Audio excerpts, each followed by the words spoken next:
my dreams on this earth. Since I was young, I realized I had a destiny bigger than the fake shit that's disguised what was best for me. Better than the hate and all the lies that be the death of me. As of late, since we've been hypnotized since elementary, thought it was my skin, but studied something that was new to me. They hate me because of what my ancient ancestors used to be. Healers, teachers, deities, not all of them were kings and queens. Our nature was natural, not supernatural. Now they call it magic and voodoo, that shit ain't practical. All the roots connected, always more to learn of that, you know. Don't let the shit go over your head. Same snakes up in the garden, but the skin just shed. They'll always try to convince you that it's all in your head. Just know you gotta do better before you hit your bed. I stay away from the streets and the trouble to get in. Trying to stay strong in this world full of sin, but they wanna bring us down, they don't wanna see us win. Trying to kill us all, Lord, tell me, can I live? Can a nigga live? Tell me, can I live? Can a nigga live? Lord, tell me, can I live? I know that hate is deeper than the color of our skin. Can I live? Can a nigga live? Lord, tell me, can I live? Can a nigga live? Tell me, can I live? I know that hate is deeper than the color of our skin. Yo. Can I live? They say my rhymes cause too much excitement. Ride incitement, shit, well there's no indictments when my kinfolk get murdered by white men. Dark skin, light skin, divided and blinded. So we beef with each other, our brothers, rather than fight them. Fuck all that silence, it's time to get shit ignited. I ain't my way, low nigga, I ain't taking shit from no tars. And ain't no motherfucking nation got freedom from marching, begging for portions. Niggas ain't signing no parchments, big payback. You crackers got red in your margins, why? They broke every treaty, slaughtered the buffalo, and then they set fire to teepees. They carved their face in mountains, but we go to jail for graffiti. We fought for this country, they gave us syphilis at Tuskegee. We been getting robbed, yeah, we're the ones who stay behind bars. They take all our money, but they ain't wanna give us no jobs. Wasn't supposed to make it, but we stayed defying the odds. It's like we really only living off the grace of our God. Can I live without getting harassed by the Sarge? Can I live without getting slammed on my car? Can I live long enough to raise my kids? Can I live long enough to see justice? Yo, can I live without getting harassed by the Sarge? Can I live without getting slammed on my car? Can I live long enough to raise my kids? Can I live long enough to see justice? I stay away from the streets and the trouble to get in. Trying to stay strong in this world full of sin, but they wanna bring us down, they wanna see us win. They wanna kill us all, Lord, tell me, can I live? Can a nigga live? Can I live? Can a nigga live? Lord, tell me, can I live? I know the hatred's deeper than the color of your skin. So can I live? Can a nigga live? Can I live? Can a nigga live? Lord, tell me, can I live? Know the hatred's deeper than the color of your skin. Can I live?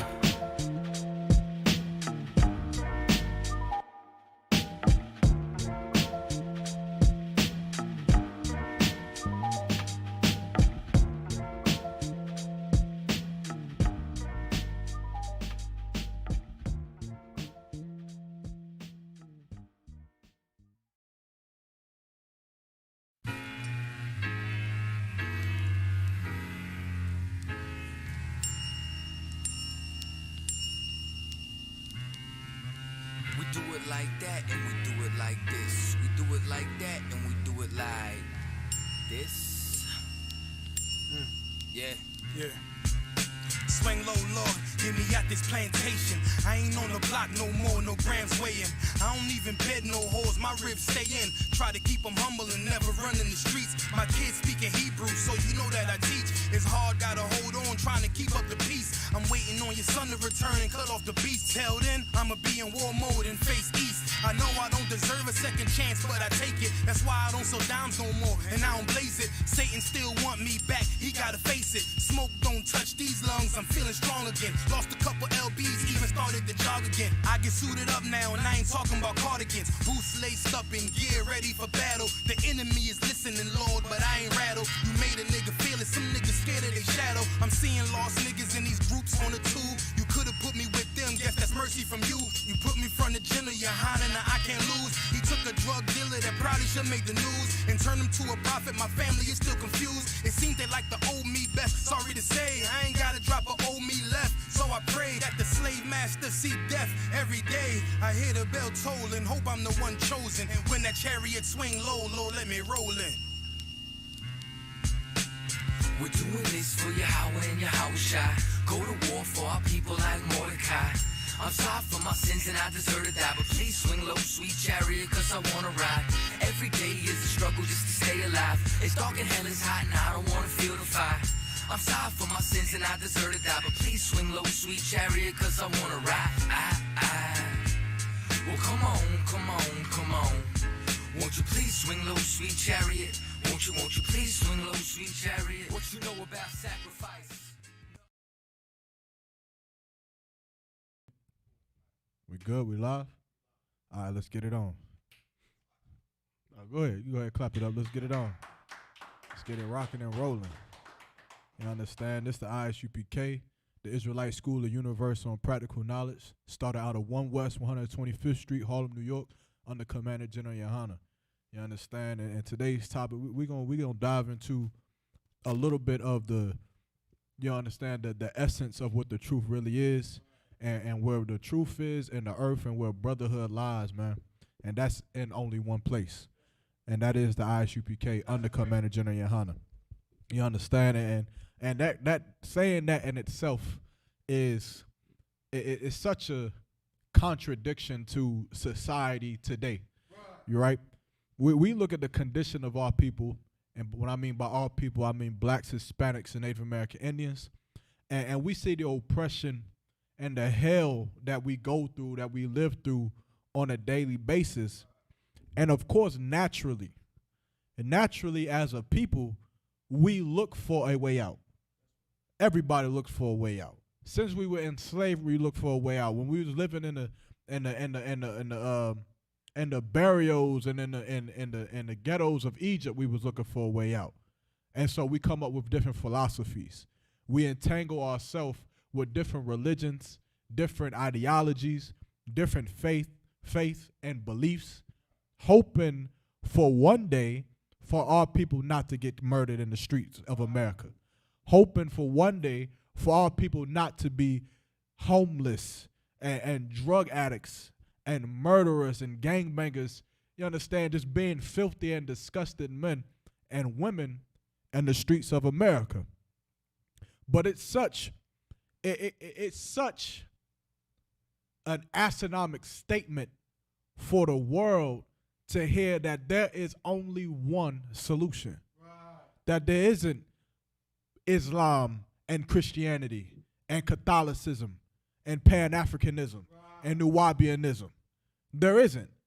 All of those religions and ideologies and groups like the Black Panthers and the Nation of Islam, all of these religions and beliefs and groups were doomed to fail because they were not of the Lord and the truth was not with them. You understand? The scripture says this, paraphrasing, that you know a tree by the fruit that it bears. Meaning you look at a tree, and if the fruit from that tree is apples, right? You know that tree is an apple tree. You understand? If you see a tree has what else grows from trees? Bananas. And then you know that tree is a banana tree. Well, you look at the tree of Christianity, and you look at the fruit that bears. And what that bears is homosexuality. Right. What that bears is drug addiction, gang violence, black on black crime, child molestation, prostitution, whoring out our sisters. You understand? All kinds of wickedness unto the Most High is what stems from the branches of Christianity. Wow. Whatever denomination that you're in, the roots of that religion was always to be directed to destroying your people. You understand? Like, you got to realize one thing here in America is that following after another people will never save your people. That's right. It'll never save your people. And especially with religion. Let me ask y'all a question. Because we all in America, yet we're supposed to be a melting pot, but everybody in America does not share the same God, right? So who was the Chinese God? Right? Who's the Chinaman's God? Who's his God? Who do they worship? Who they look up to? Yanazar? So what? They mostly are Buddhist, Buddha. and Buddha is the person, the Godhead of that faith. Mm-hmm. So the Chinese look to Buddha. Who do let me see. The not the Middle Easterns, but the East Indians. Who do they look up to? Tabuan.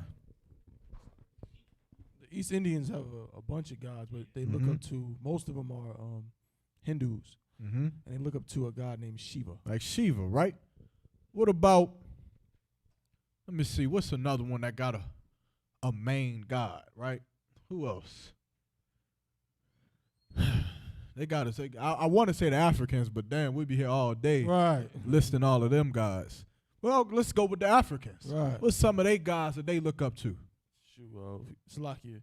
If you're talking Egyptians, and you got Khan. Osiris and Khan. Isis and a bunch of them. Ma'at, Heraka, Yeah. Hootie, Tahuti.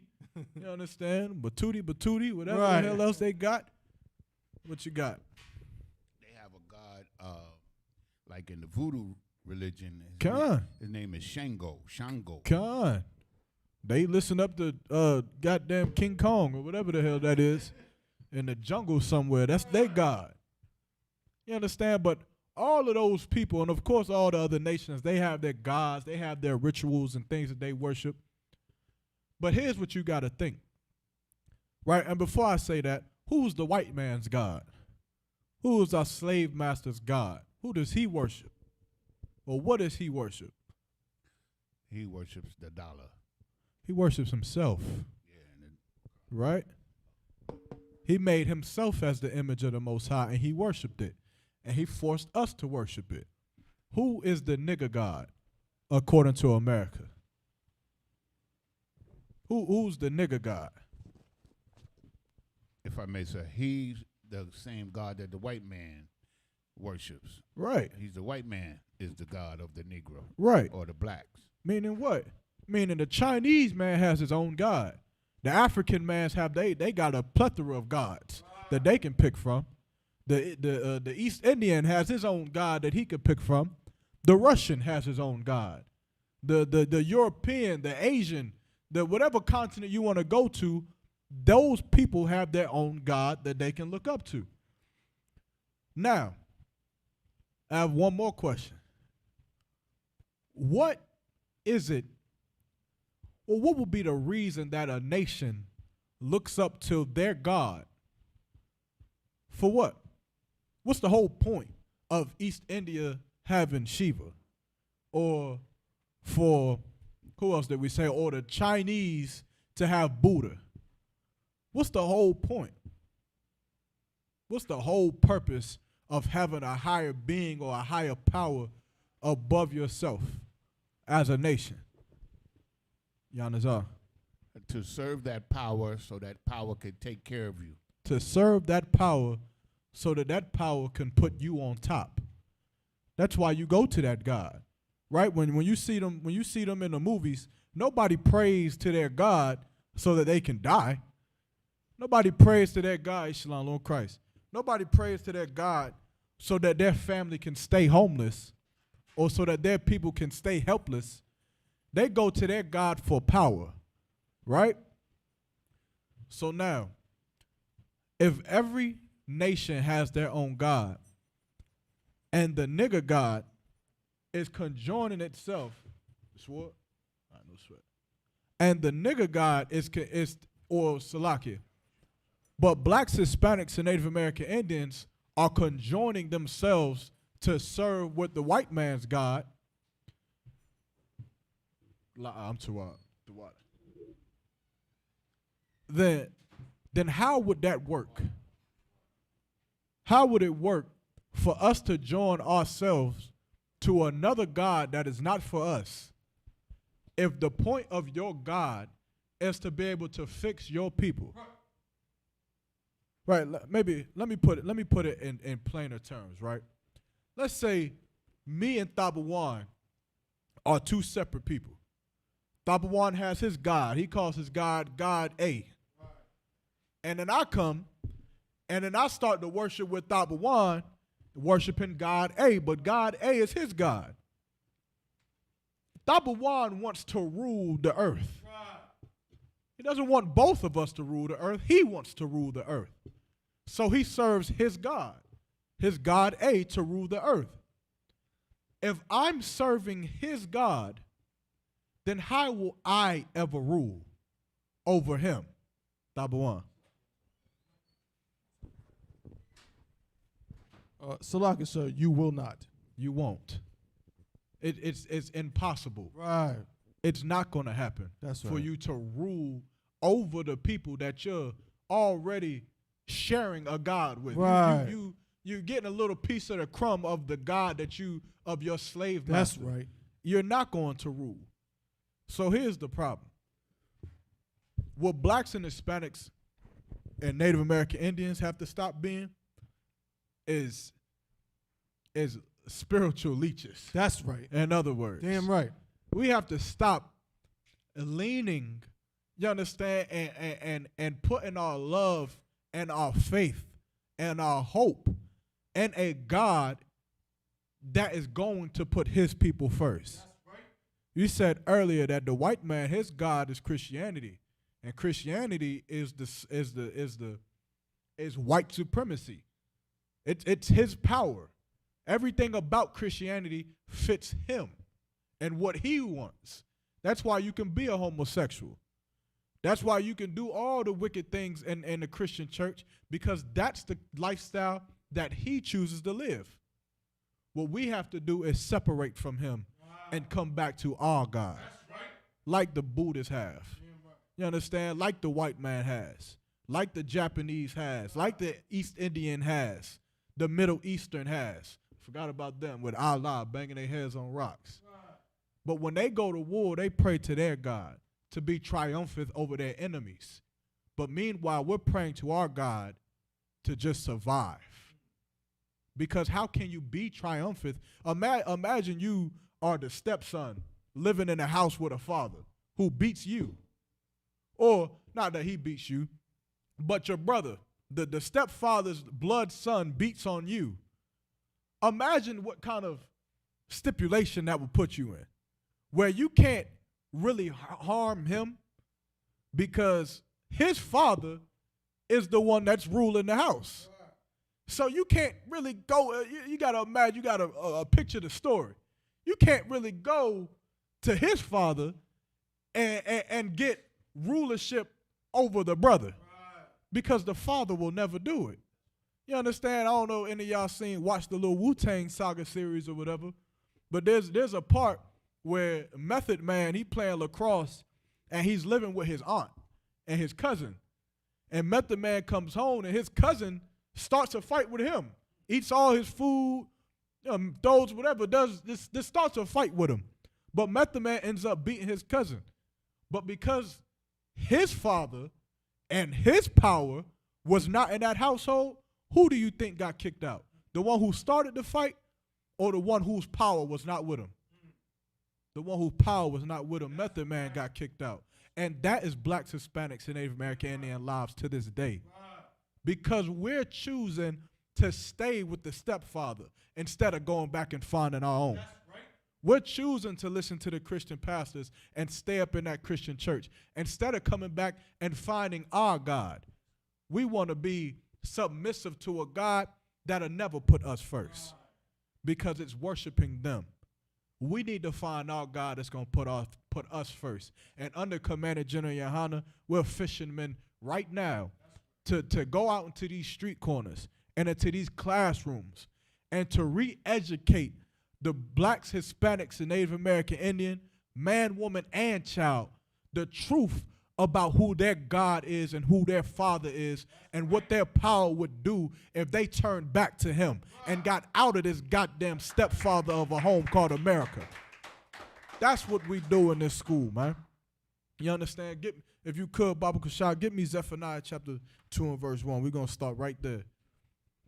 You understand? Like I said before, this is the Brotherhood class. And again, you're going to hear a lot of brotherhood, but remember, brotherhood is synonymous with sisterhood. You understand? The way a brother should treat a brother is the way a sister should treat a sister. I got it. All right, no sweat. Let's go. The book of Zephaniah, chapter 2 and verse 1. Gather yourselves together. Yea, gather together, O nation not desired. Gather yourselves together, O nation not desired. That's very important. But what's even more important than that is it's a small detail that we gotta have, right? Anybody know what that is? The Lord is telling blacks, Hispanics, and Native American Indians to come together with one another. But what is it that we have to come together with? Sadat. One another. We have to come together with one another, but there's something else.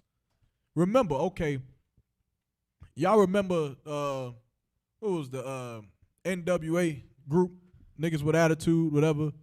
Not the real group, but the fake SWAT team. What was the don't give NFAC, never fuck with us or something like that. They came together, right? But that group, has anybody heard from them? Have they stopped the shootings in America? Have they gotten brothers off drugs? Have they taught anybody about who the Most High is? If I'm lying, if they have, show it to me. But if not, then why? Why is it that the NFAC will fail just like the Black Panthers? They're coming together. Sadat. Because they don't have the Most High backing them. They don't have the Lord backing them, and one other thing. Why don't they have the Lord backing them? Yanazar. Brotherhood. They working on brotherhood. That's what they're trying to do. The Black Panthers tried to have brotherhood. The Nation of Islam tried to have brotherhood. They tried it. But what did they not have that it takes for everybody? You want to give another shot? The law. They didn't have the Most High, but it's something else. Young man, you wanted to try? What did they not do? They're coming together, but not what?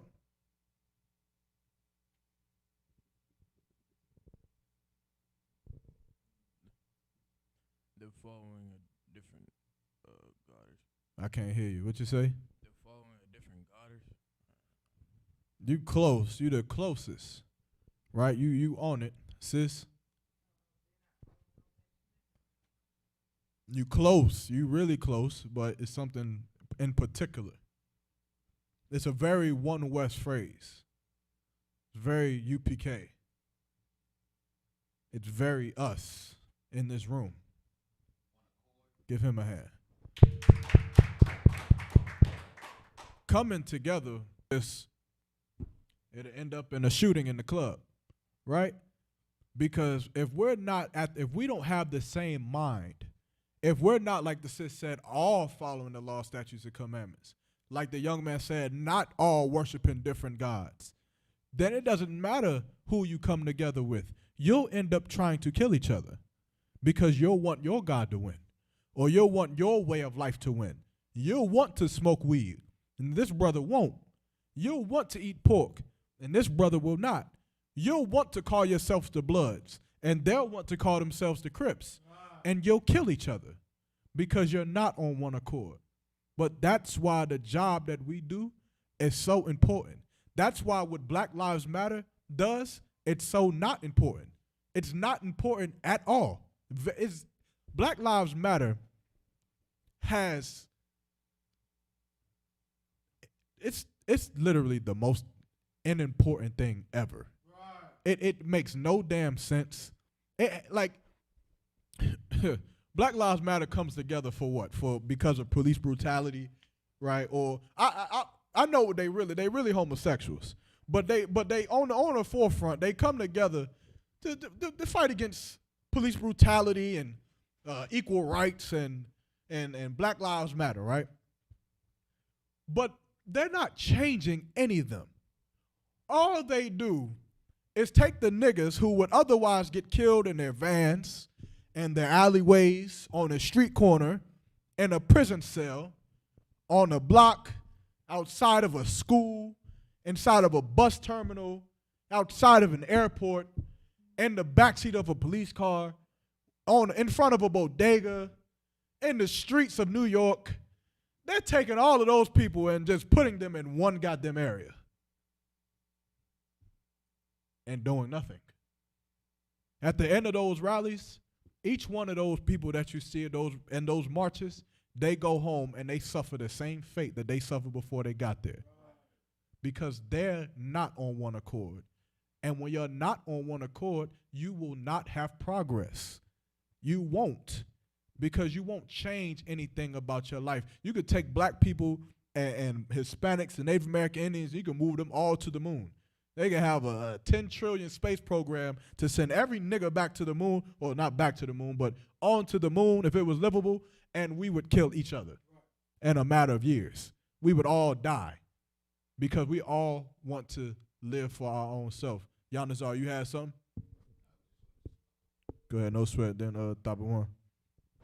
If I may, I was just going to say that the founder of Black Lives Matter just got arrested by the feds. Oh, I seen that for what, for like $200,000. Yeah, he was stealing the money.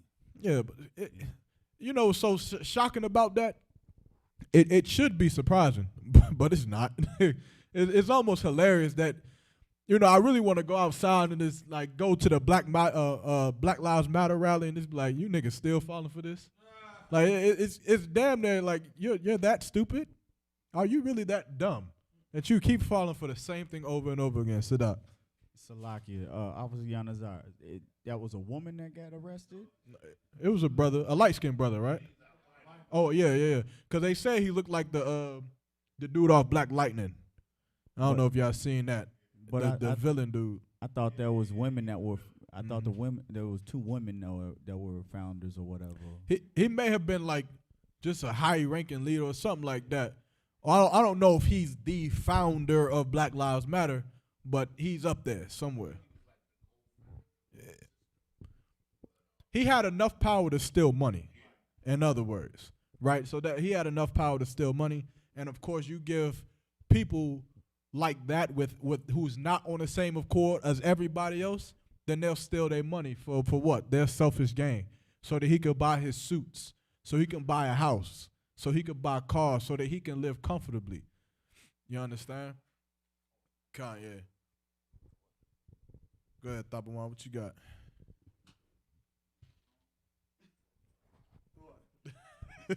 Salakia. Pass the mic first.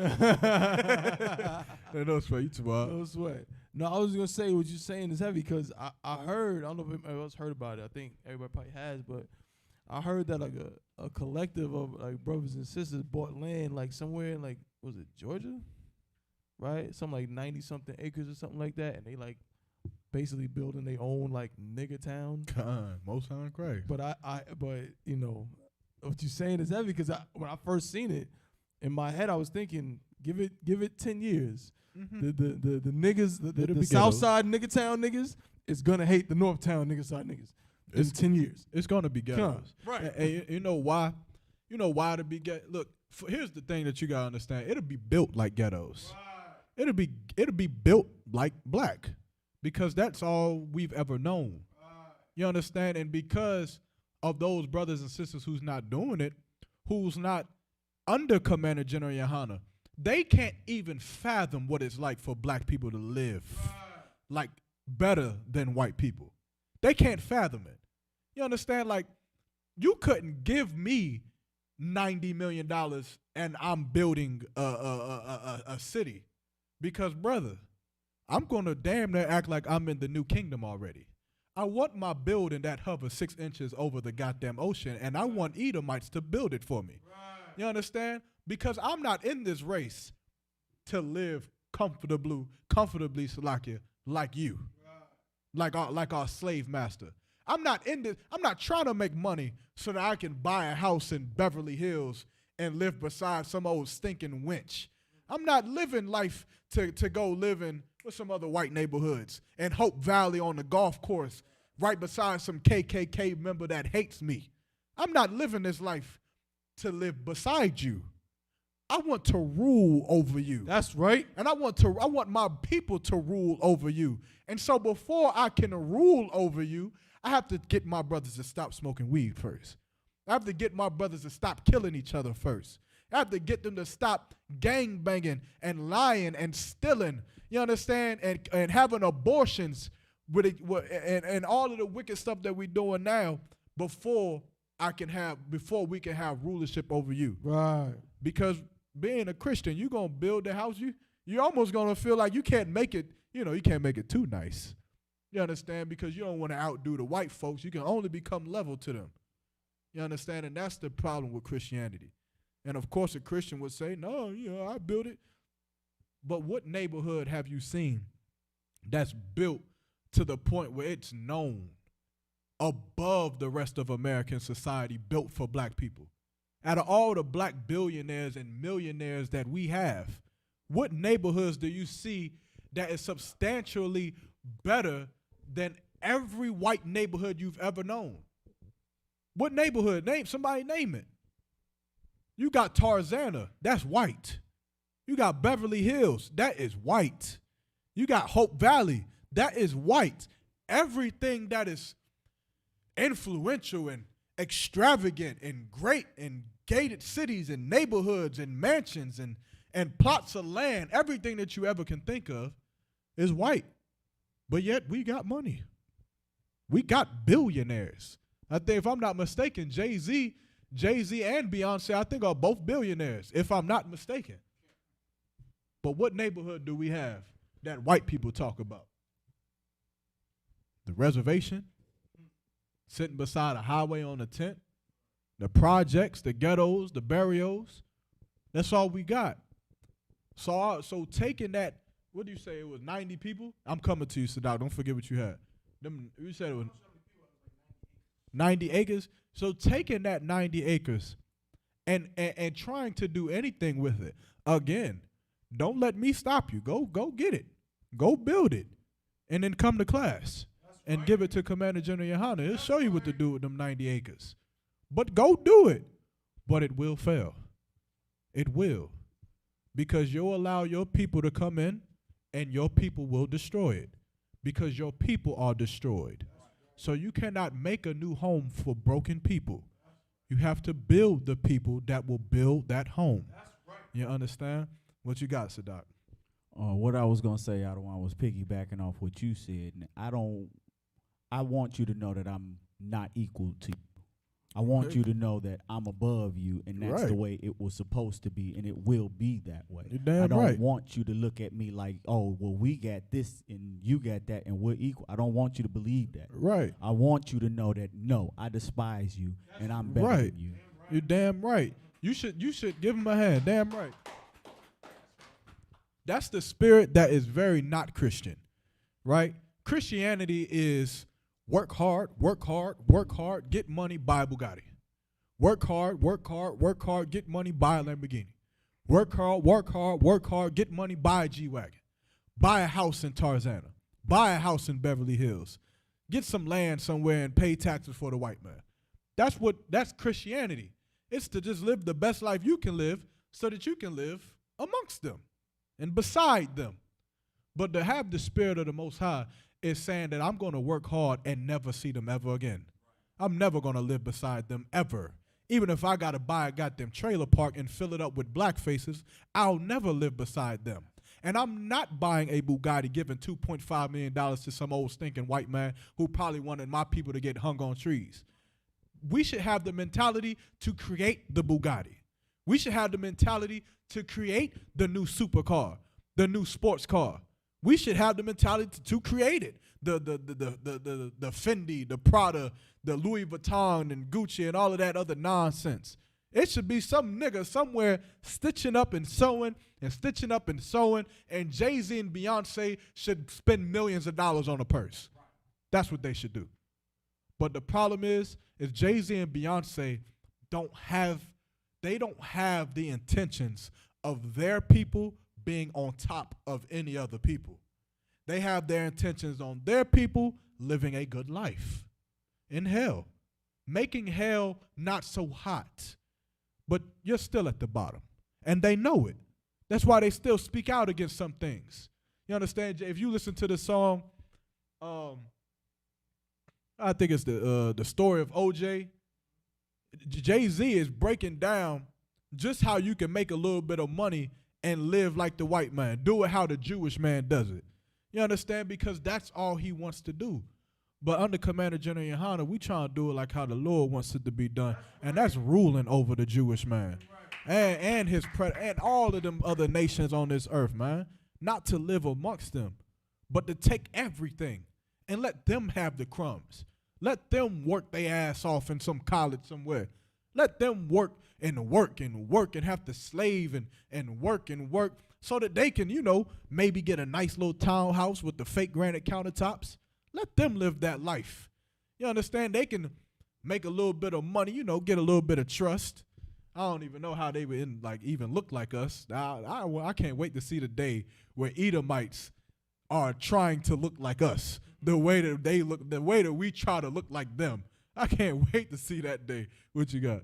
Salakia, sir. No, the females are already doing it. Good. They darkening their skin. They getting braids. And what's the rapper girl's name? Bad Baby, the white girl, the one that sat there and meet me outside or take whatever. God, man, how could I forget? Yeah, Shorty is walking around here trying to look like a sister. Good night. You right. You damn right. I forget about all the M&Ms and all the little white thugs around here wearing their snapbacks to the back and all of that. Wiggers is what they call them. So yeah, Salakia. Trying to be like us. But what I mean specifically is trying to be an Israelite. Trying to be like how trying to put on the spirit of the Lord.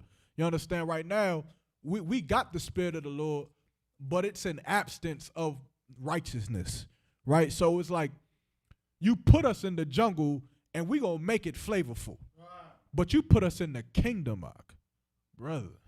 That's gonna be a style that's hard to copy.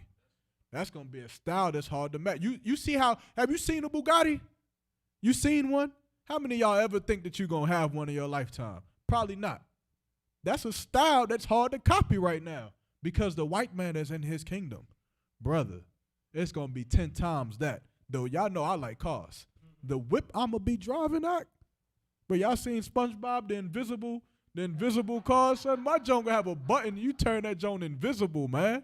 You just going to see me. It's going to I'm just riding. My head just going to be sticking out. You understand? Like, it's going to be so hard for them to try to catch up. And then I ain't going to have no remorse. I'm going to look at them just like how they look at us now. They riding around in Bugattis and Maybachs and Benzes and Bentleys and Rolls Royces and all of that. And again, that's fine, man. That's fine. We shouldn't even look up to that as if that's something that we want. Blacks, Hispanics, and Native American Indians shouldn't even desire to damn near give their life away to get a goddamn Bugatti. That shouldn't even be the desire. Of course, we here in hell now, so if you want something nice, you got to go get a Mustang. You got to go get the Corvette or the Tesla. But the desire and the spirit behind it should be, man, to hell with that Mustang, man. To hell with that Tesla. I'm waiting for a brother in the school to design a car himself so I can make payments on that. If I'm going to be in debt making payments to somebody, let me make payments to a brother that I know that money is going to come back to me, man. And that's the spirit that we got to have. And to have that, we got to shake Christianity off of us. We have to, man. And we got to get into the ISUPK. Because anywhere else you go, they will forefront as if they love their people. And they do. You look at the Nation of Islam. They did love black people. I believe Malcolm X sincerely loved black people. I believed he loved black people a heck of a lot more than Martin Luther King. But the problem is that in the Nation of Islam, eventually that greed is going to suffice. And that hunger for wanting to be equal to the white man is going to suffice. And the Nation of Islam, it is not about them being your slave. It's not. They have no hope and desire for them to pick your cotton. They don't desire that. They desire to be equal and for them to know about their culture and to not kill each other in the streets and they live a good life. Our desire is not that. However, our desire is for them to pick cotton and for them to be slaves and for them to be second-class citizens and for them to work their lives so that they can buy our cars And so that they can live in our houses and they can have their people working and building our cities and our countries and our kingdom. We're different, Ak. You understand? And that is only going to be found in the ISUPK. It's not going to be found anywhere else. You understand? Everywhere else you go, any ideology you go to, any religion you go to, it's going to be on the forefront for black people. But I guarantee you white people can come in that class. I guarantee you in that meeting, if a white person wanted to, they could come in there. Because it's all about equality with knowledge of self. It's all about equality with, at the same time, fixing black people from killing each other. Which, again, some of them have great ideas. Some of them may have great intentions. But the Lord is not with them. Because the Lord is not with no damn equality, Ak. The Lord is with rulership. There's a people on top and there's a people on the bottom. There's a people who give orders and there's a people who serve. And right now we're serving. And the Lord is tired of it, man. Thus, according to these scriptures. And it's time for us as a people to be tired of it as well. So now we should start to create our own car. Now we should start to create our own bus system. Now we should start creating our own land masses and communities and parks from within the ISUPK, because it's the only way that we'll be able to sustain it. You understand? Is there any more on that scripture? Mm-hmm. After that, somebody get me Fisher for with fishers of men and hunters. I forget where it's at. The book of Zephaniah, chapter 2 and verse 1. Mm-hmm. Gather yourselves together, yea, gather together, O nation not desired. Uh-huh.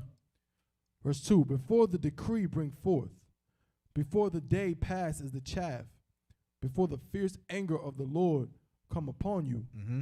before the day of the Lord's anger come upon you. Before the day of the Lord's anger, man. Like this, the reason why it's so hectic and so it's so just that we go out here and we press the issue. We press it to every black, Hispanic, and Native American Indian who claims that we are a hate group, who claims that we're teaching to the devil's words, who claims that we are a cult, who claims everything bad about the school. They don't even realize that we're out here risking our lives so that they can save theirs up under Commander General Yohana. So that in the day of the Lord, they're not sitting up in Beverly Hills in some bar drinking spot tea with the Queen of England, some goddamn where, getting bombed to piss. You understand? Because they wanted to join theyself with America when America is doomed to fail, when it's doomed to be destroyed. So we're out there on them corners. You understand? Risking our lives. You know, give a hand for the Kentucky 8, man. You understand? When we say that we risk our lives, you think it's a joke. You think it's a joke until it's not a joke no more. And then you say, well, goddamn. Now you see what that Hebrew Academy was for. This training ain't for nothing. You understand? But we do that because Christ did that. You understand? Because it's important. And not because it's a hate group. But because we love every black, Hispanic, and Native American Indian. We love you so much that we never back down from a debate. We never back down from teaching a class. We never back down from holding a camp, even when you pose a threat to harm us. We'll never run away. We'll never break that forefront. We'll stand there and go do whatever the hell we have to do because we need to save your life. And that's what Christ did, man. He took warriors, man, and made them into fishers, man, and it made them into warriors. Because that's what we are and that's what we have to be in this hell. We got to be soldiers. And we got to go out here and fish, man. Well, who got the scripture for me? Read what you got.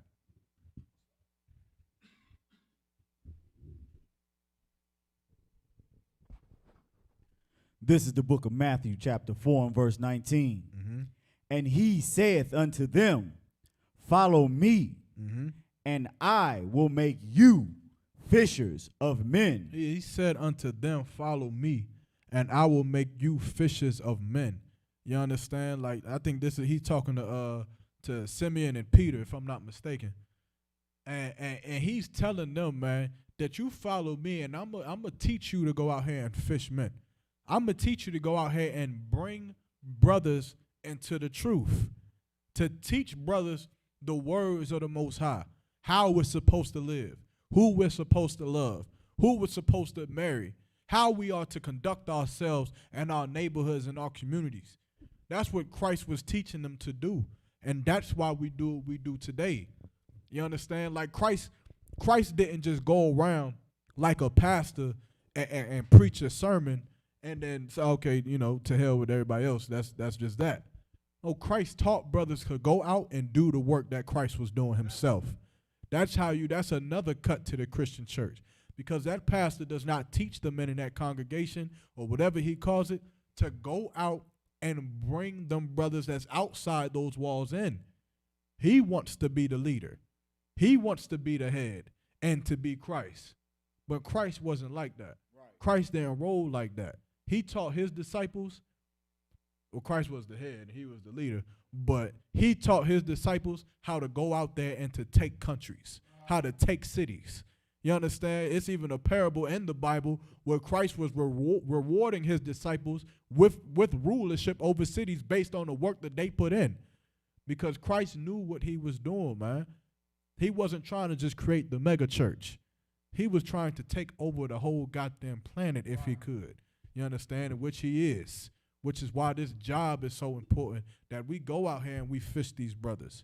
We fish these men to come out of the Christian church, to come out of the Muslim mosque, to come out of the NFAC, to come out of any fake Hebrew Israelite group, and to come back to the home of the truth so that they can learn, you understand, the truth about the Bible and the truth about how we're supposed to live. You understand? Like this school right here, it's unbreakable. It is unbeatable. And for so long, and so many debates and classes and everything, I've waited and watched. Right. I've waited and watched, and feel like I got a Rolex on, because the time is not going nowhere where anybody has ever disrupted the flow of motion of this school. That's right. Nobody.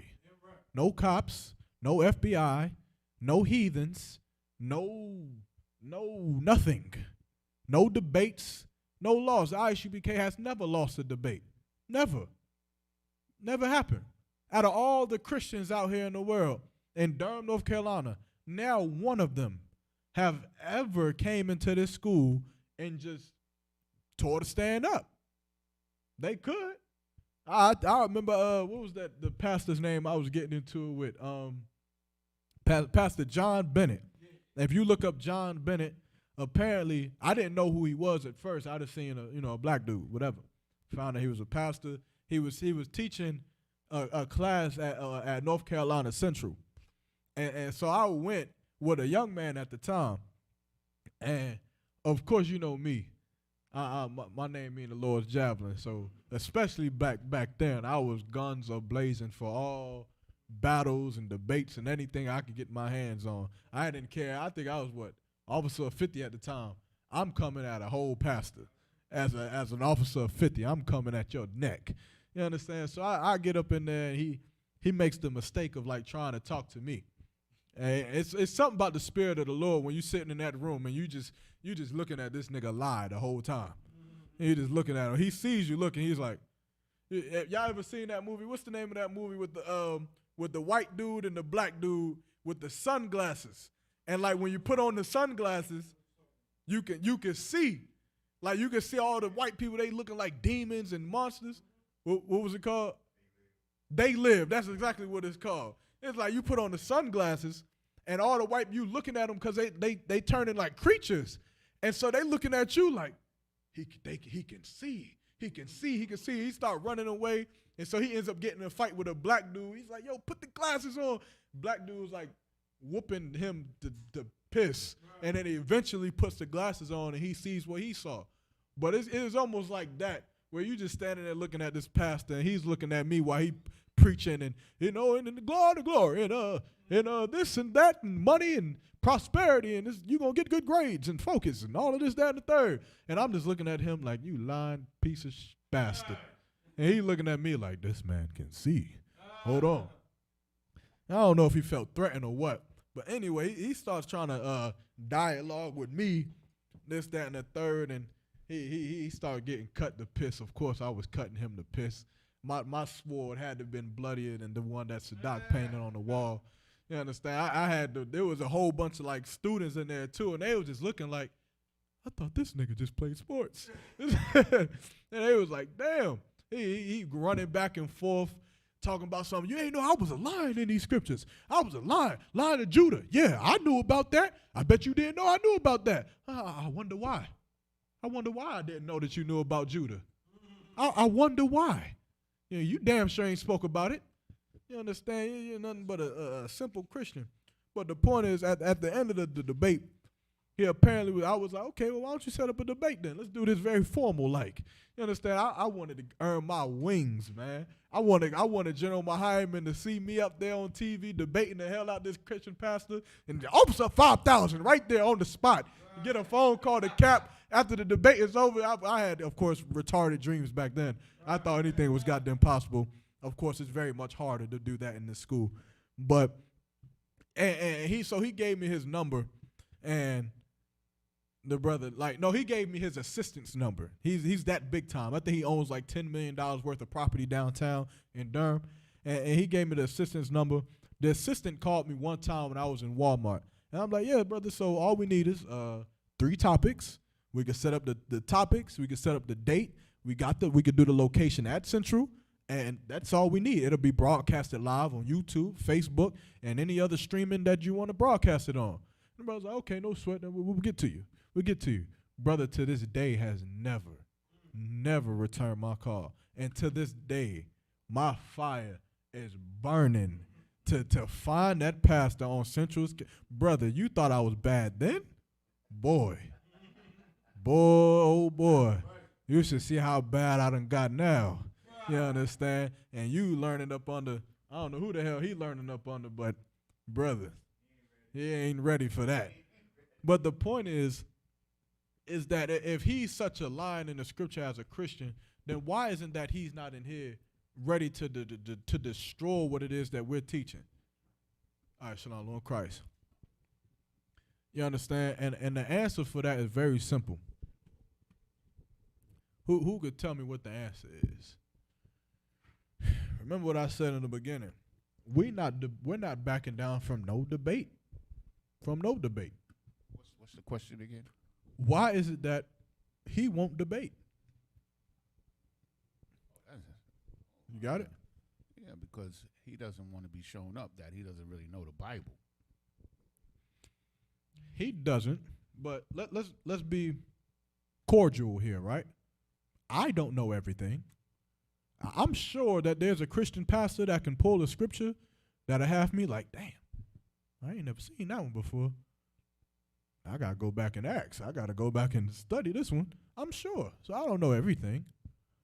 But there's a difference between me and him.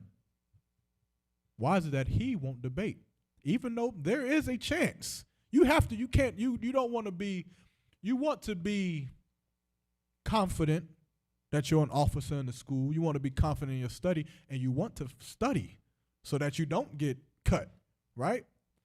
But at the end of the day, you also know that we're in the truth, so whatever they say is not the truth. But he may pull a scripture that might seem like he's cutting you, and you'll have to go back and study some more. But what is the difference between why we won't back down from that debate, but he will, sis? He don't got the spirit of the Most High on him. He's not a soldier. He's not a warrior, right? Even though he claims to be the Lion of Judah and all this, that, and the third. I asked this question again for the brother who just walked in, right? For the troopers of Bach. Your Christian pastor will not go and debate the school. You're a brother in the church.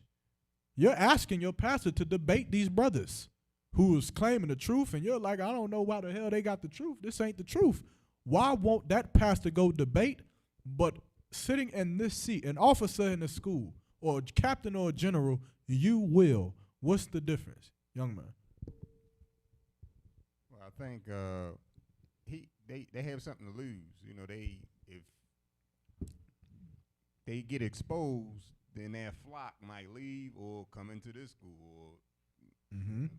Which that's exactly what's gonna happen. If you're ever familiar with, I think the one pastor who opened up himself, pause, to the school. You be messing me up in class, brother. I'm gonna have to call General Hyman on you. But he started to debate the school and he lost, and then eventually he came into the school and he did lose his congregation. He lost everybody, right? But we gained the school. But both of you are correct. They got something to lose. They got money to lose. They got cars and houses and cribs and women to lose for being wrong. But what is the reason they won't do it? Okay, let me put it like this, because I know y'all looking at me like, okay, well, I'm not rich, so I don't got nothing to lose, right? I don't got a congregation and mansions and money and stuff to lose, but I got my pride. I got my pride to lose. I don't want a scripture pulled on me that I don't know. That would be embarrassing to me. I wouldn't want that. But why would I step into that spotlight? Why would I do it? I almost gave it to you, almost said it. Why would I do it, but he won't?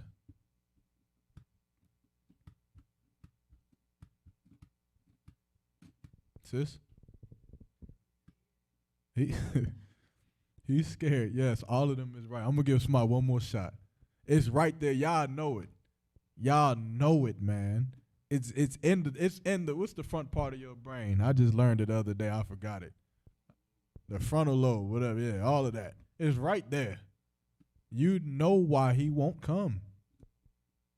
It's sad. I'm giving it to you. It's sad. I'm going to give it to you without giving it to you. But if you don't get it this time, I know you just ain't listening. It's sad because you love your pastor. You love him. You love him. You have done so much with him. He has helped you. You've helped him.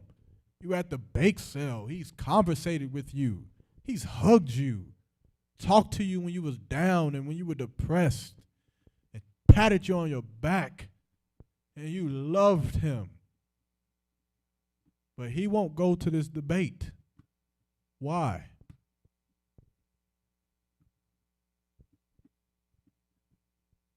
Nobody? Take one more shot. It's about.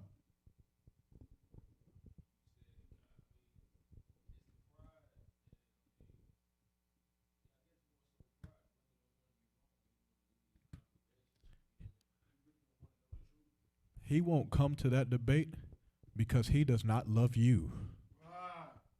He does not love you. He doesn't love the people enough who will be sitting in the chairs to actually find out what the truth is. He can care less. The Muslim does not give a damn if there's going to be 100 people at the debate because it's the big debate, the Muslim versus the Israelite. It's going to be 100 people there. He doesn't give a damn about the 100 people that's going to come and get the information and maybe go to Islam.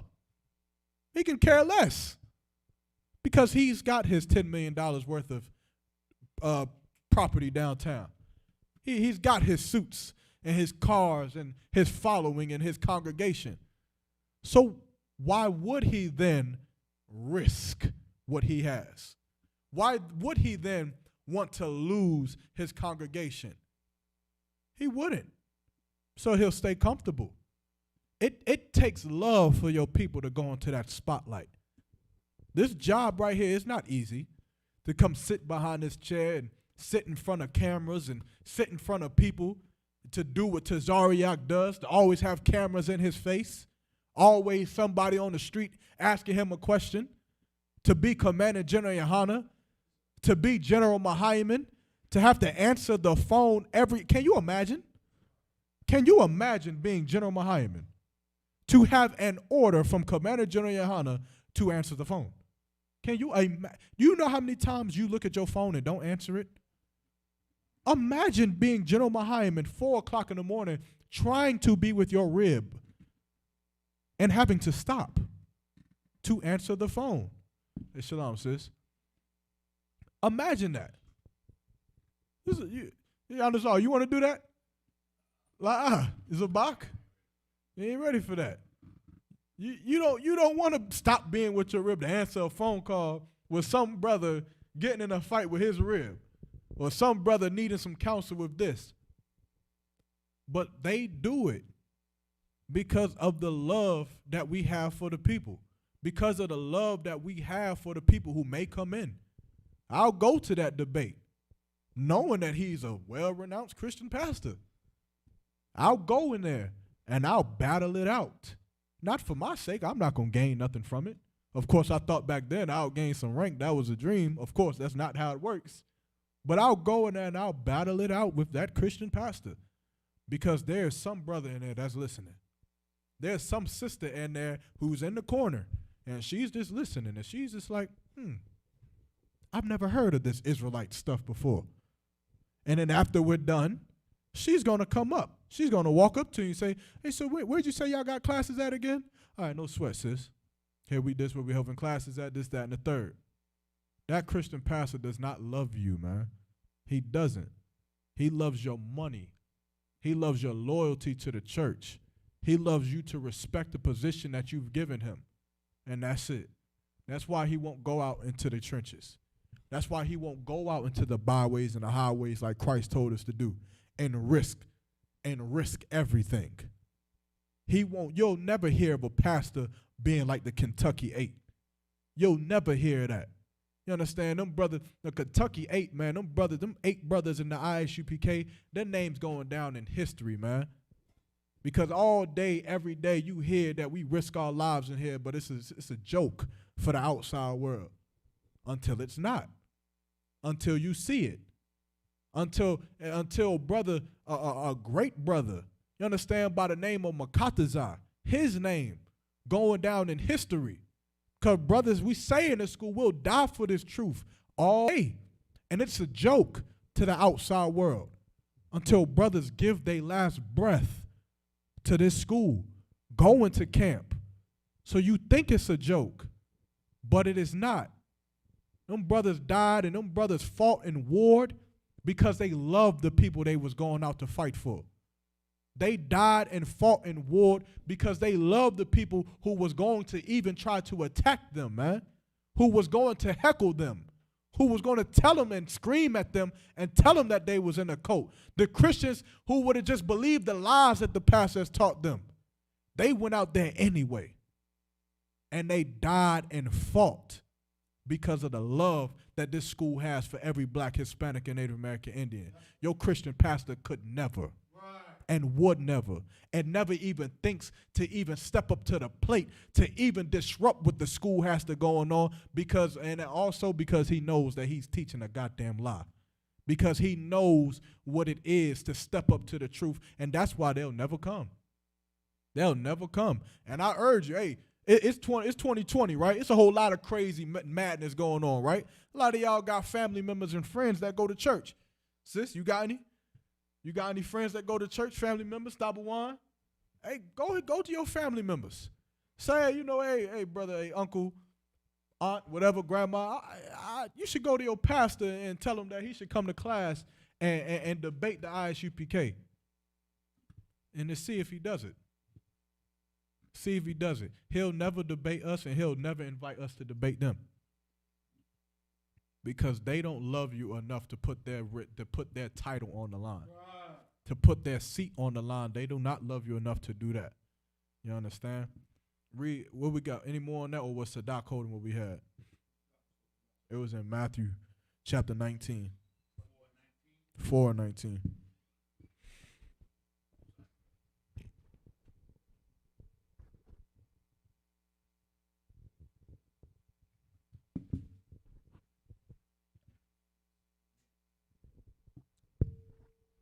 If anybody got any questions in the room, just raise your hand.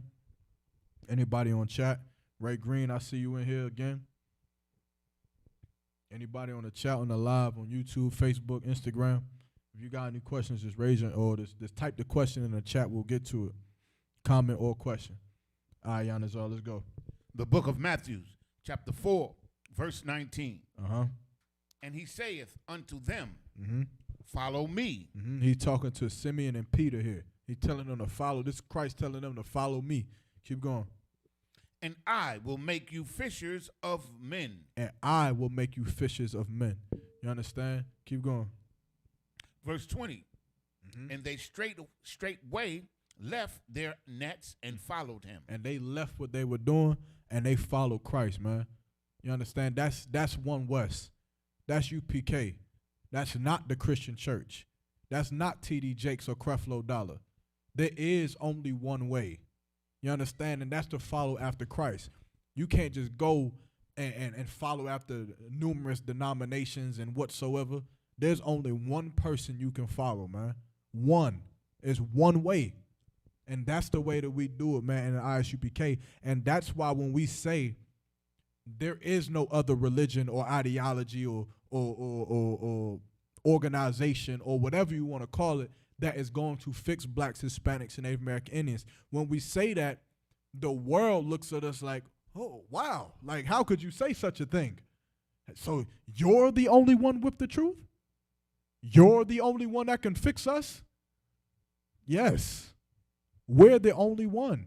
We wouldn't have the Spirit of the Lord if we said, well, you know, Islam, there's some good dudes in Islam. There is. Which there may be. But we wouldn't have the Spirit of the Most High if we said that. Because the Spirit of the Most High is not to give any of the righteousness to Islam. Not to give any of the righteousness to Christianity. Not to give, like the Lord is such a terrible power, man. Like if Christians really just devoted themselves into understanding how the Lord worked and what he really was, they would look at us and probably say, we're not terrible enough.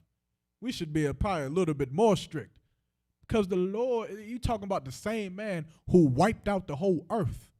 You talking about the same man who destroyed Sodom and Gomorrah because they was practicing sodomy and homosexuality.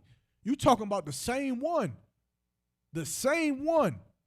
that allows for wars and countries and nations to be destroyed.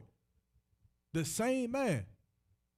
That man, the Lord is not allowing other people to go to other places and do this and be in this denomination and this religion and this organization and this, that, and follow this person. He ain't doing that. There's one faith and one baptism, man. And there's one West. And there'll only always be one West, man. Under Commander General Yohana, thus saith the Most High. We would be wrong to say that somebody else has the truth or that somebody else is going to save your life. You understand? And that's why coming into these classes, being a young man, being a trooper, being a young officer, it's very important that you pay attention because your job is a heavy one. Your job as an officer in this school is to go into the cesspools of the world, the Bible Belt, to go up north to New York where all the religions and ideologies just dwell together, where people have been Nuwabianism and all set society and Muslim and Christian.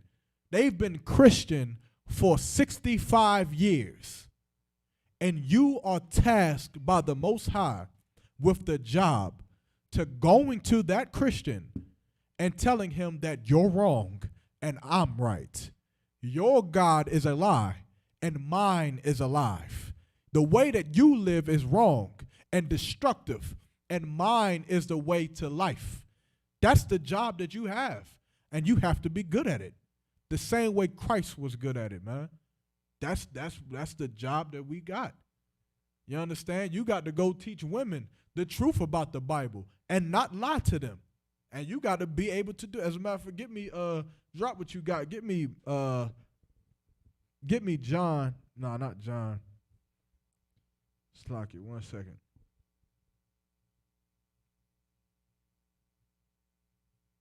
Give me Proverbs chapter 11.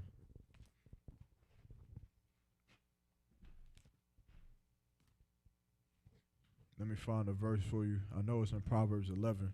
I just lost the verse.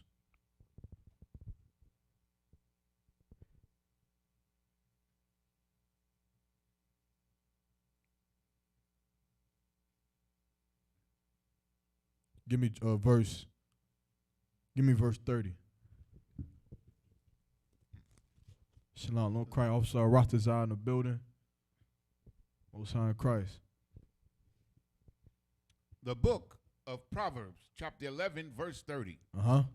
The fruit of the righteous is a tree of life. The fruit of the righteous. Remember what I said earlier, that you know a tree by the fruit that it bears. You look at Christianity and the fruit that it bears, and it's all spoiled. You understand? That's where you have homosexuality, child molestation, prostitution. You understand? Drug addiction, gang violence, all of them. You look at the worst criminals in the world, the serial killers, and they're Christian.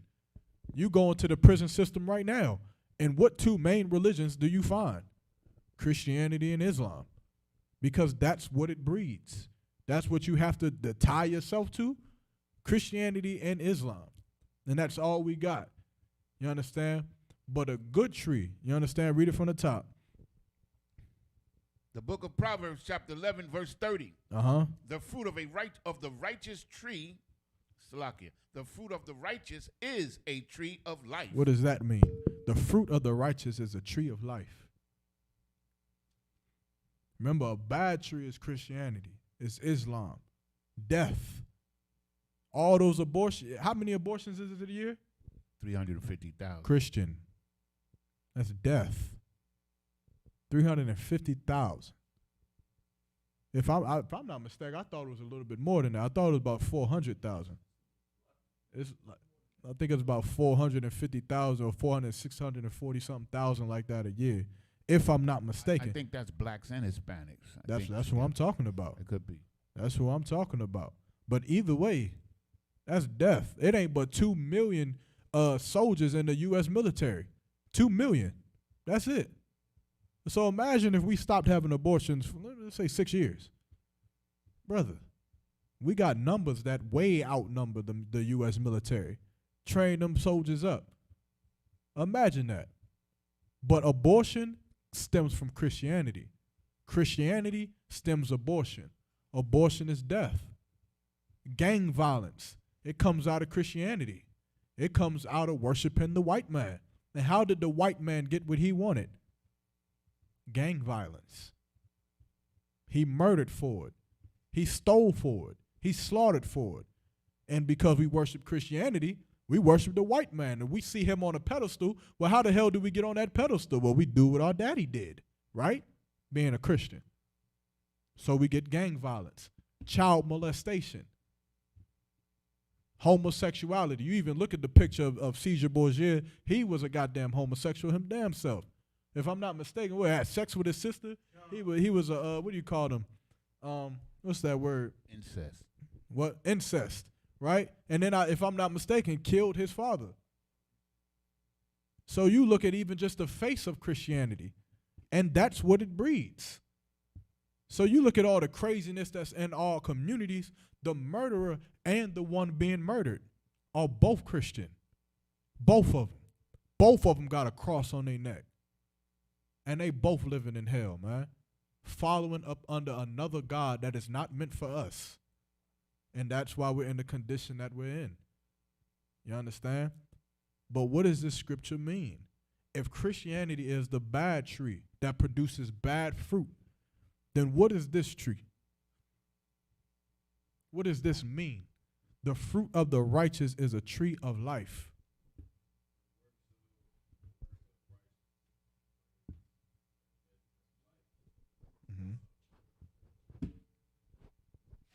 The work, Salaki. And if you could send me one more time. Salaki, the works of the righteous bring life to everyone that's around. I guess how scripture says, when the wicked are in rule, the world mourneth, but when the righteous leadeth, the world rejoice. The righteous has righteous fruit, so those that are able to, I guess in a metaphor, eat from it, they can benefit from us. Okay, that's correct. But I want you to put it in like more simpler terms for somebody who they don't understand righteousness and they don't understand the tree of life and they don't understand that. What is it in plain terms? What does it mean? Remember what I'm saying this. Christianity breeds bad fruit. Christianity is a bad tree. It breeds homosexuality. It breeds rape, child molestation. So what is this tree? Plainly. They don't keep the law. It's a tree of corruption. They don't keep the law, statutes, and commandments. This tree? Nah, this tree keeps the law, statutes, and commandments. This tree is a good tree. Mm-hmm. But how is this tree the good tree? I mean, we keep. What is this tree? First of all, what is the tree, brother? The tree is a way of life, and the fruit that. The tree is not a way of life, huh? Yeah, give. Mm-hmm. The school would be the tree. This body, right? The one body of Christ is the tree. It's a way of life because of the way we live according to this body. That is the tree. But what does that mean? Like, why? Okay, there's a bad tree and a good tree. The bad people in the bad tree, Salaki, not the bad people, but the people who follow in the bad tree, they die from abortion. They don't even get to be born. They die from they get child molestation and rape and gang violence, and they died before the age of 21, and they end up in the prison system, and they're all Christian or Muslim. But here we are on the good tree. What is the good tree? Remember what the scripture said before. Actually, we ain't get to that part. Before you answer, read the last part of this. Remember what I said your job was as an officer in this school. Read it from the top, Salaki. Baba Kushab. The book of Proverbs, chapter 11, verse 30. Mm-hmm. The fruit of the righteous is a tree of life. Life. Mm-hmm. And he that winneth souls is wise. And he that winneth souls is wise. Remember, you're going to go out here and talk to 65-year-old Christians that have been Christians for 85 years of their life. You're going to have to win his soul. You're going to have to be wiser than him. So using the first part of this scripture, the bad tree is gang violence, death. Why would he come in here? Why would that 65-year-old man who wants his pork sausage, you don't know what that movie from? You do know? Oh, that man Tapawan is different, man. That man is a goddamn library. Most High in Christ. But that old man who wants his pork sausage and he wants it now. He been eating pork sausage for 65 years of his life. Why would he come in here? Think about the scripture, man. The fruit of the righteous is the tree of life. It's in your face. It's there. Tabawan. What'd he say? Because you want to live. That's why you come in here. That's why you're coming to Isupk under Commander General. Because you're tired of dying. Because you're tired of it. You're tired of seeing your family members kill each other on the street corners. You're tired of it. So you'll bring them here. You're tired of hearing about children being molested and raped in the back of some warehouse or some bathroom in some stinking old filthy church. So you'll bring them here. You're tired of a woman not understanding what it means to be a righteous sister. So you'll bring her here. You're tired of a mother who can't raise her daughter to be a righteous mother. So you'll bring her here. You're tired of a wife who doesn't understand what it means to be a wife. So you'll bring her here. You're tired of a husband who doesn't understand what it means to rule and to lead his household. So you'll bring him here. You're tired of homosexuality running rapid in the streets. So you'll bring them here. You're tired of gang violence and our people killing each other. So you'll bring them here. You're tired of your children being disobedient and running out here and robbing and stealing from cars. So you'll bring them here because you want them to live, man. And you're tired of death. So you'll come in here and you'll live. The brothers in here don't die like the brothers out in the world. Right. We don't die like them. You understand? We die gloriously, man. And give it up for Makataza again, man. Give it up for Officer Makataza again to give a glorious death. Not to die on no street corner, man. Not to die selling no drugs. Not to die in no prison because he been committing gang violence. Not to die like that. But to come in here, man, and to serve the Lord, to change his life, to stand on that street corner and to speak and to teach his brothers to stop smoking weed, to stop dealing drugs, to stop killing each other, to stop raping, to stop murdering, to stop lying and thieving. Teaching our sisters how to be sisters, man. Teaching the wicked how to be righteous, winning souls, man. That's the way, man. And Makatazar lived, dog. He lived. He lived a righteous life, man, because he followed up under a righteous tree, up under Commander General Yohana and the Isupk. And that's the only way. You go to the Muslim mosque if you want to. I tell you, the first time I even ever saw crack cocaine before was from people who was in a Muslim mosque. It was the first time I've ever seen it. I remember myself thinking like, because I remember a brother used to live in my neighborhood and he was Muslim. He couldn't eat pork. And I didn't eat pork neither, so I guess that was kind of how we became cool. You remember what I'm talking about. This brother right here lived in my neighborhood too. But we couldn't eat pork. And so I'm like, you know, my dad don't let me eat pork neither.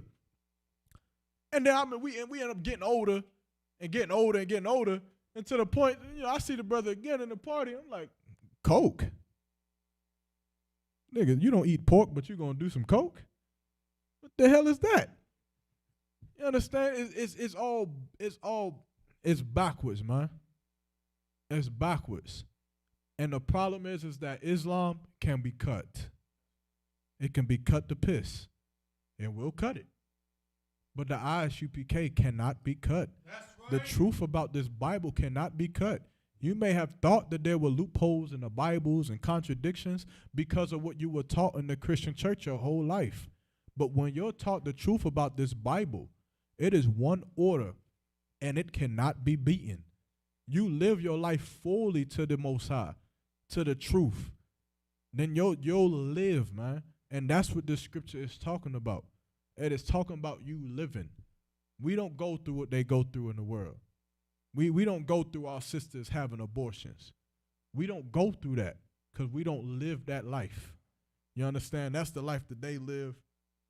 They have it in the world. But if they want to live, they'll come in here. If they want to survive in this hell, then they would come in here. And they would teach other men to do so as well. You understand? Keep reading. Read the rest of that scripture. Read it from the top. Read it down to 31. Baba Kushah. The book of Proverbs, chapter 11, verse 30. Mm-hmm. The fruit of the righteous is a tree of life, mm-hmm. and he that winneth souls is wise. Jump up to verse 8.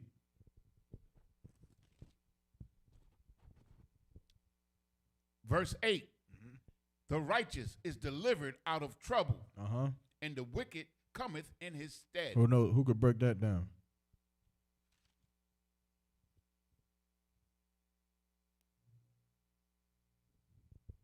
Who could break that down? Yanazar.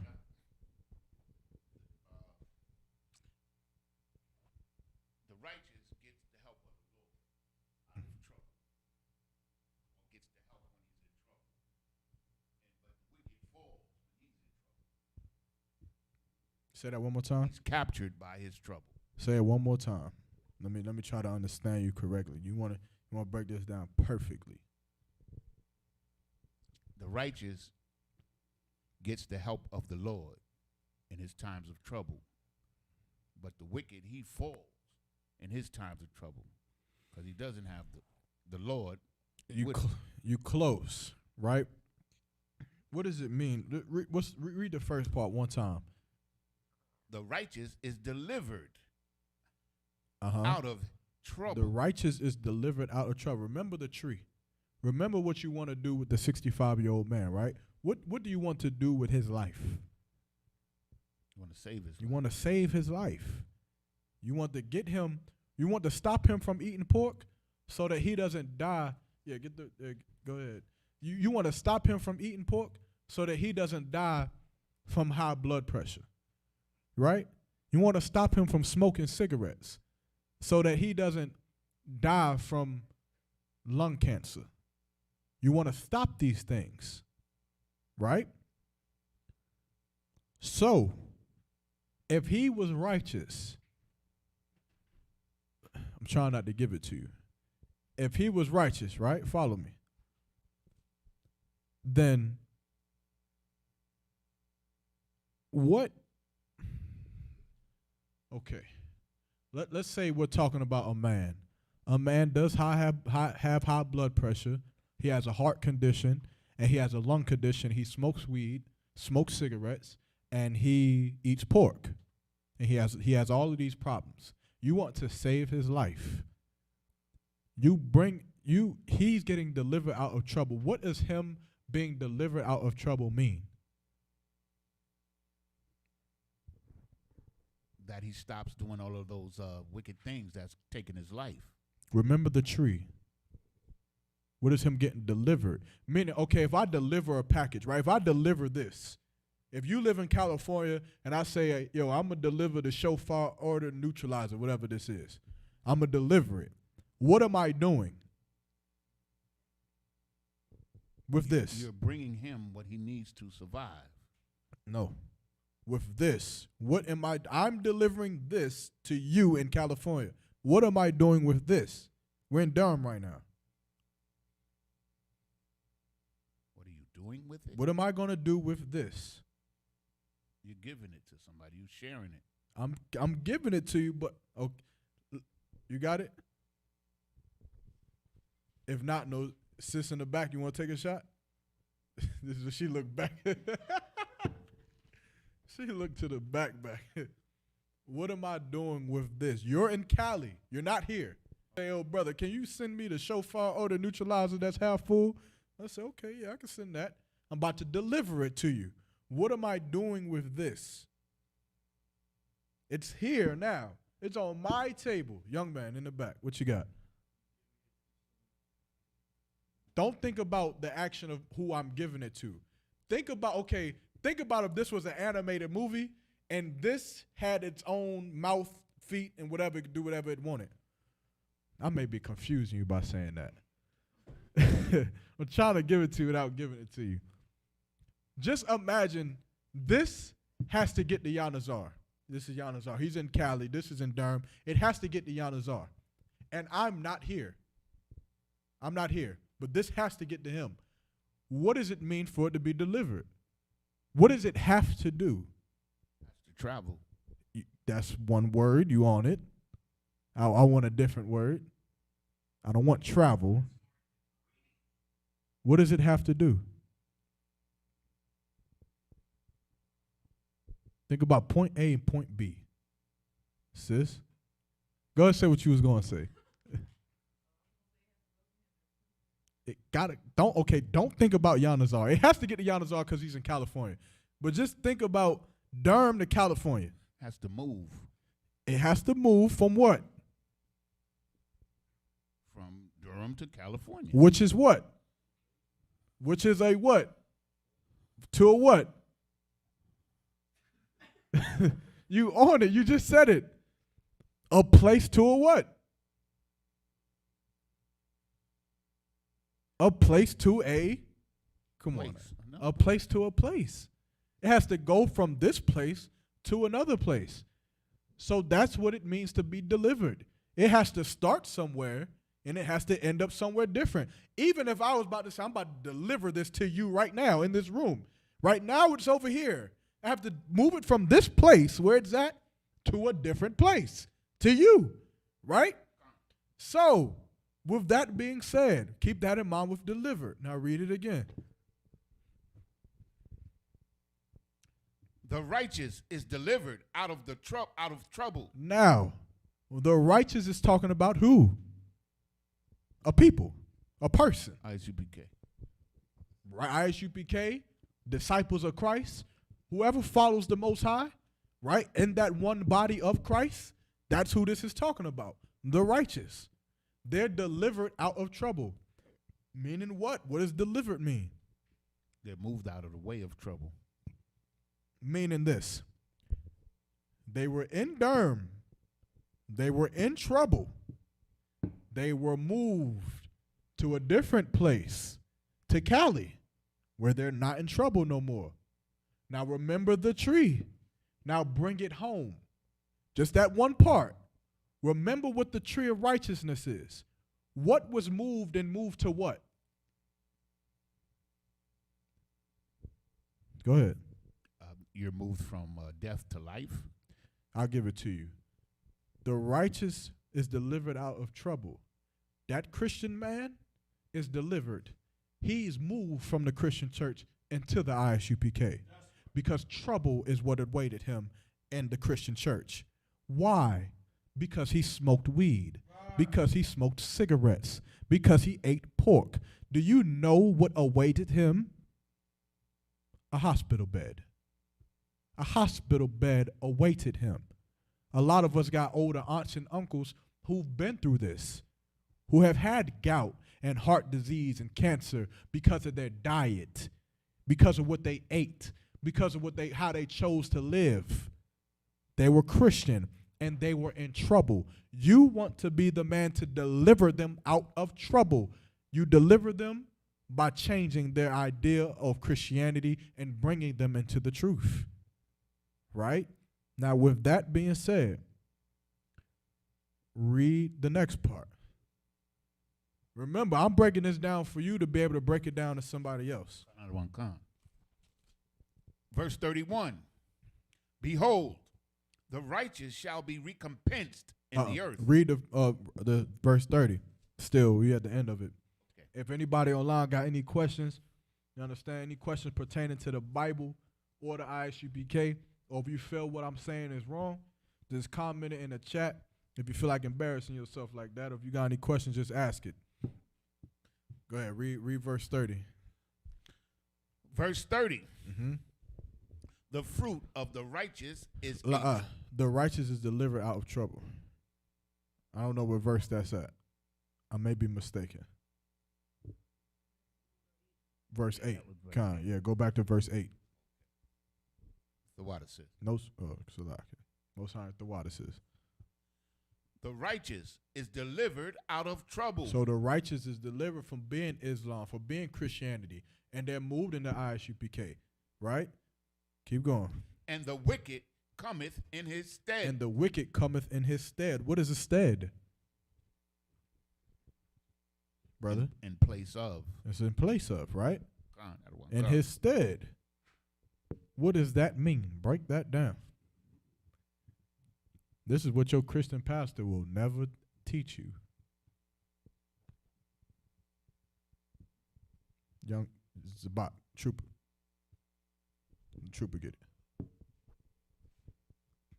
So I guess like right now, the righteous, we what was it? The righteous, we're going through punishment or we're going through troubles, but we're soon to be delivered out of them, and then Esau will go into his stead. He would take our place with the troubles in a sense. That's true. That's gonna happen, but that's not what this is talking about. This is talking about us solely. Go ahead, Yanazar.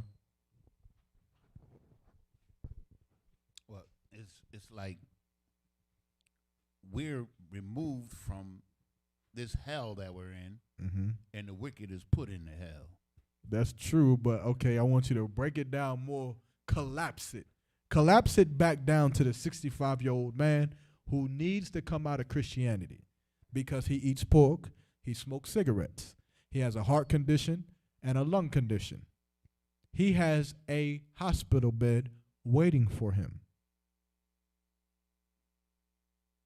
Okay, is there anybody in here who was not familiar with the fact that smoking cigarettes can lead to lung cancer? Is there anybody in here who didn't know that? So you all knew it. Is there anybody in here who didn't know that smoking is a sin according to the Lord? Sis, you didn't know? You didn't know. Okay. Brother, you didn't know? I didn't know till I came in here. Okay, no sweat. A lot of us didn't know. Okay? So we know that smoking can lead to lung cancer. We also know that that smoking is a sin against the Lord. Who didn't know that eating pork could lead to high blood pressure and other kinds of heart disease and things like that. Who didn't know that? Did everybody know that? That eating pork is like literally the most terrible thing that you could possibly eat. Sis? You said pork? You say you eat pig feet. What? What'd you say? I'm just playing, Salaki. It was a joke. What'd you say? The what? I can't hear. I got hearing problems. Salaki. Yeah, I need to give her the mic. Who got the microphone? No, Salaki, though, I really do got hearing problems, though, for real. Are you talking about before we came into the truth? No, just now, as it stands right now. Does everyone, Yanazar, you might want to take the mic back. Does everyone know that eating pork can, cause high blood pressure or gout or whatever the hell else, heart disease, whatever the hell else that disgusting thing as a food creates, right? So you all know that. You know that one, sis, right? All right. Do you also know that the Bible speaks, or it's a sin to eat pork according to the Bible? You didn't know that? All right, no sweat. So the sis didn't know. All right. For the record, it's a sin to smoke. I'll break it down if you want. It's a sin to eat pork. I'll break that down if you want. But for the sake of the class, right? We're gonna say that this 65-year-old man, he didn't know. He don't have high blood pressure yet, and he don't have lung cancer yet. But we know that smoking can cause it, and we know that eating pork can cause it, and we know that the truth teaches against it, right? So, read it again from the top. The book of Proverbs, chapter 11, verse 8. And again, pay attention for the salaki to the men above me, but pay attention to the way that I'm breaking this down, because like sometimes you'll hear people speak, not even just in the truth, but just in the world who got different ideologies, and they'll just talk this the hypothalamus, blah blah, all that nonsense, and they're saying some Tawab stuff. Like if you ever hear Brother Polite speak, when he starts getting into like the diet and how we're supposed to eat and stuff like that, he's saying some good shit. Salaki from a language, he's saying some good stuff, but I don't understand what the hell he's saying. Like at the end of it, I just think, okay, eat my vegetables, because I don't know what the hell you just said. The hypothalamus gland secretes the endocrine system that prostitutes the pituitary gland and all of this. I'm like, brother, I'm studying English or something. I don't know, whatever. But you want to learn how to break it down like you was breaking it down to a 12-year-old girl, right? You want to have different levels of it. Remember that. You want to be able to peep the crowd that's in front of you at camp, and you see the crowd is a bunch of college girls and college dudes. You want to be able to break it down to them. You at camp and you see it's a bunch of people who look like they got religious, backgrounds and things like that. You want to be able to break it down to them. You got people who look like they're scholars. You want to be able to break it down to them. You want to have different ranges of how you can break it down. Why? Who knows why I just pulled it, brother? Because there's different levels? I just pulled it. You got to pay attention, right? I just pulled it. Why do you want to know how to break it down to those different levels?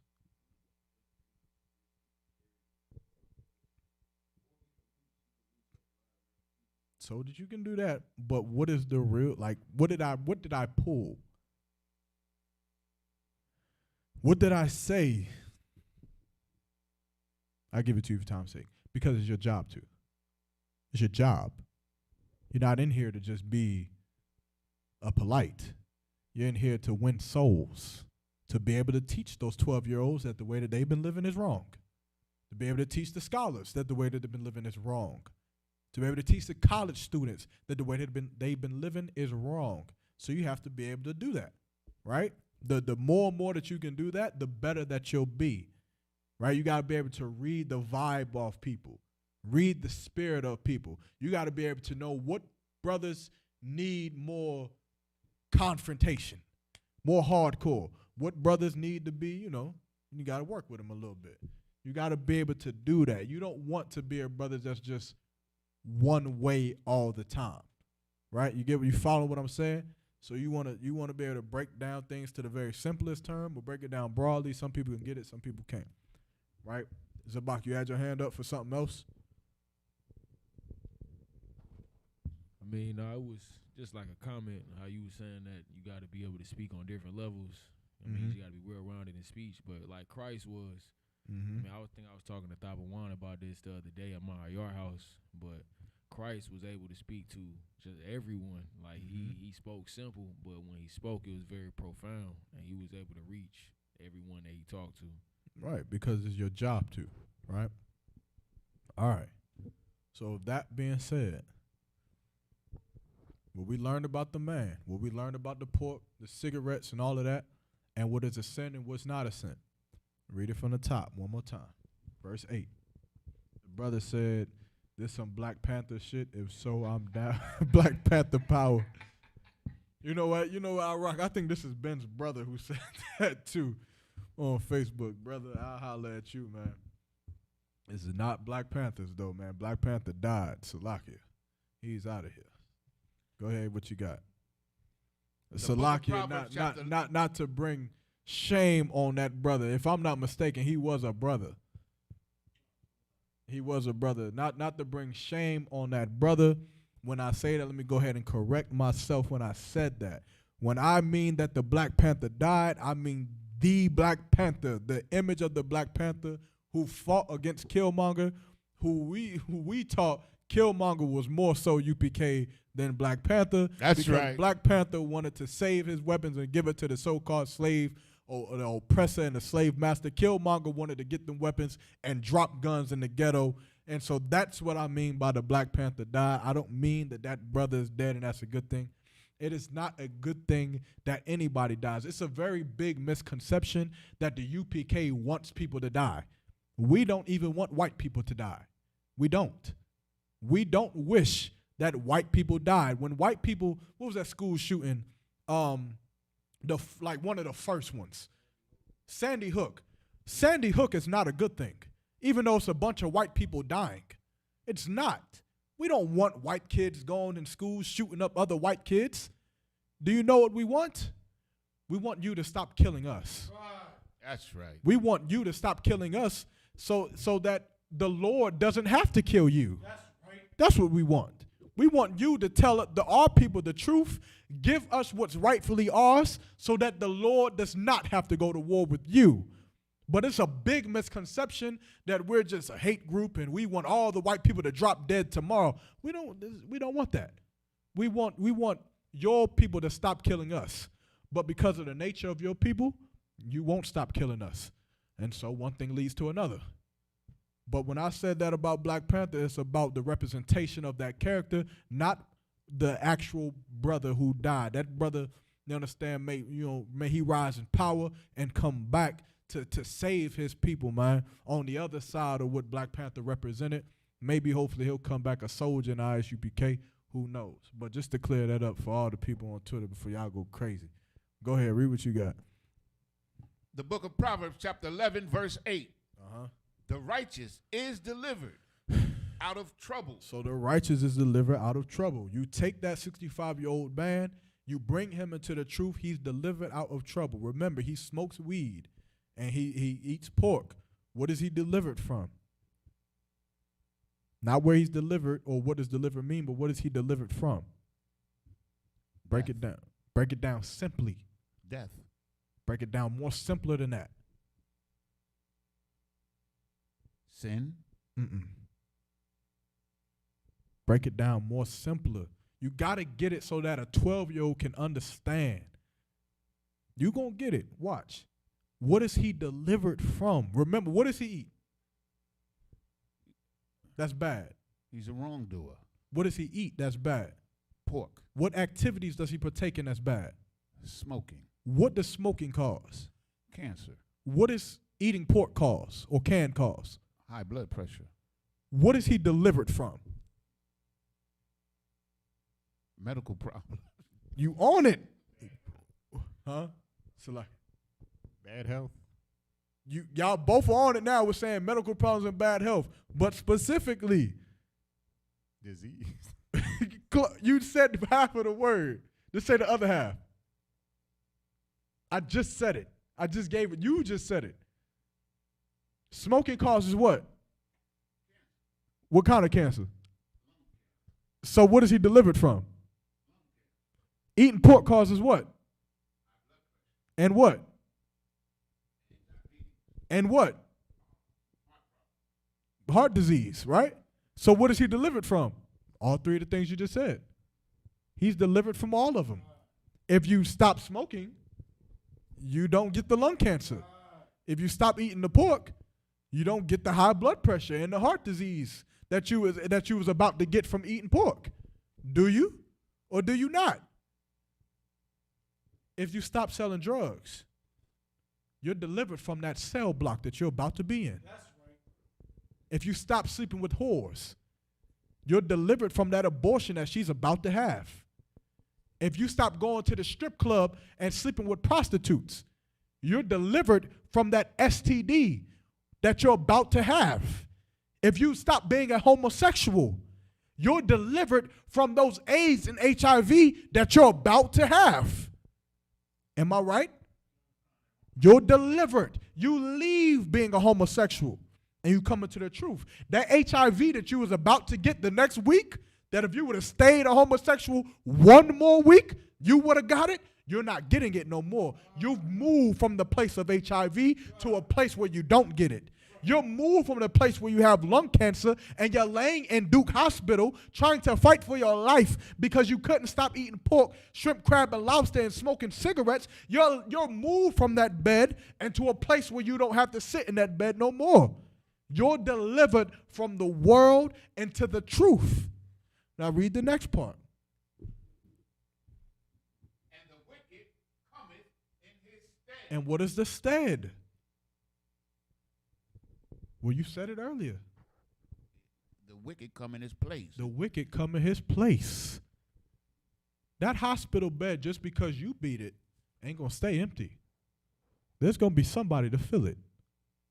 It's going to be somebody to fill that graveyard that drug dealer was supposed to be in, but now he's in here. It's going to be somebody to fill that jail cell that one of these brothers in here was supposed to be in, but now they're in here.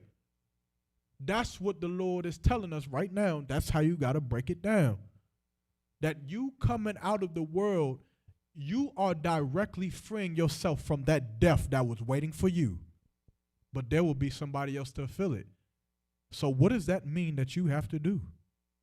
That's the point of all of it. What does that mean that you can't be? Think about that Christian pastor. He's made it in life.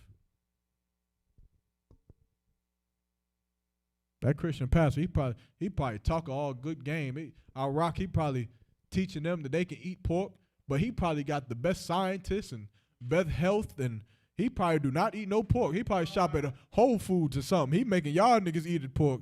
He's shopping at Whole Foods, eating genetically modified chicken and stuff like that. Whatever's good, he probably got them vegetarian for real, for real. He ain't eating what y'all eating. He is rich. He is eating caviar and drinking champagne with his white friends. But go ahead, what you had to say, bro? Go ahead. Just gonna say you cannot not be in the truth. You have to be in the truth. You gotta be in the truth. Yes. Read that last part one more time. And the wicked cometh in his stead. And the wicked cometh in his stead, brother. Zabak. Young man in the back. Don't give him the mic. I'm Salak. I'm just naming names. Young man in the back. Young man Don. Trooper Yanazar. Officer Yanazar Salakia. Officer Tabawan. Sis in the back. Sis Ahalawav. Young man in the back on a laptop.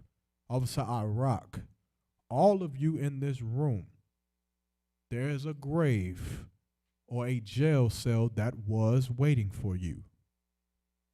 You were delivered from it. It will be replaced by someone else. There's a spot in a graveyard that otherwise would have been dug for you. It would have said whatever your name is on it. But the Lord kept you from it. And somebody else is going to be in that graveyard. So now, Officer Yanazar, because you don't eat pork, do you? You're an officer in the school. Do you smoke? Do you get tattoos? Do you sleep with whores? Oh my goodness, brother, you are saving a lot of beds for some other people who do those things. But why don't you do it? Because you know how terrible our Father is and what kind of consequences come from it. But there are other people who will live in those consequences. Now, with that being said, what job do you have? To deliver them. You got to save those brothers as well. The same way somebody saved you. You got to go to camp as well. The same way you walked and you heard somebody at camp speaking. You got to teach a class as well. The same way you was on YouTube and you heard somebody teaching a class. You got to debate as well. The same way you seen a brother debating on YouTube or in person. You got to hold food drives as well. The same way you seen some niggas in capes holding food drives. You got to go to Hebrew Academy as well. The same way you seen some crazy niggas going to Hebrew Academy. You got to be a brother just like the brothers that delivered you. That's the point of that scripture. That's why we're not like Christians. That's why we can't be pastors. Because we came in this truth knowing that there was somebody who did it. Simeon and Peter, they was out fishing, man. And Christ came and spoke to them and taught them the truth. So what the hell you think Simeon and Peter are going to do? You think they're going to get the truth and go back to fish? You think they're going to get the truth and go back to doing what the hell they was doing in their life? Go back to building whatever the hell they was building, living the way that they was living after they done got the truth from Christ? After they done been delivered from that wickedness? No. Now you got an obligation. Now you got to go get 200 more brothers. And you got to build them up. And then them 200 got to go get 200 more of their own. And they got to build them up. And you got to do it, man, because that's the obligation of the Most High. And that's the truth of this Bible. That's why this truth will never fall for no Christian, for no Muslim, for no ideology, for nobody. Because nobody in here has the right. Nobody in here has the right to take this truth and to not apply it, man. Everything you learn in this school, everything you learn in these classes, that you learn from these debates, you got an obligation to take that and to go teach it. Because if you don't, brother, you ain't proving yourself but to be nothing more than no good, down, dirty, slimy pastor, man, than to know the truth. To know the truth, but to keep it for himself. To know that what he's teaching is a lie. To know that he would never come in here and stand up to the priest and prophet of the Lord because what he's teaching is a lie. You'll be no more better than them. So you got to learn these scriptures, and learn them well. Learn the protocol. Learn how Christ walked. Learn what kind of man he was. Christ said he was an austere man. Learn that the Lord said he was a terrible power, man. Learn these things and apply it. So when you go out into the world, you adopt it, man, and you adapt to it. That you become a terrible power in the earth. You understand that you stand on righteousness, that you may be able to win souls. That you win souls. That's what this school is about. It's about being a brother so goddamn much that there is nothing else more important than this truth, man. Nothing. Nothing. Nothing. You understand? Brothers in the school right now, in college right now, It's not more important than this truth. Not more important. You can have a slave, you have a job, a money idea, or a scheme. It's not more important than this truth, because this truth stands, man. Let that seep through your skin. Let it seep through your pores, man.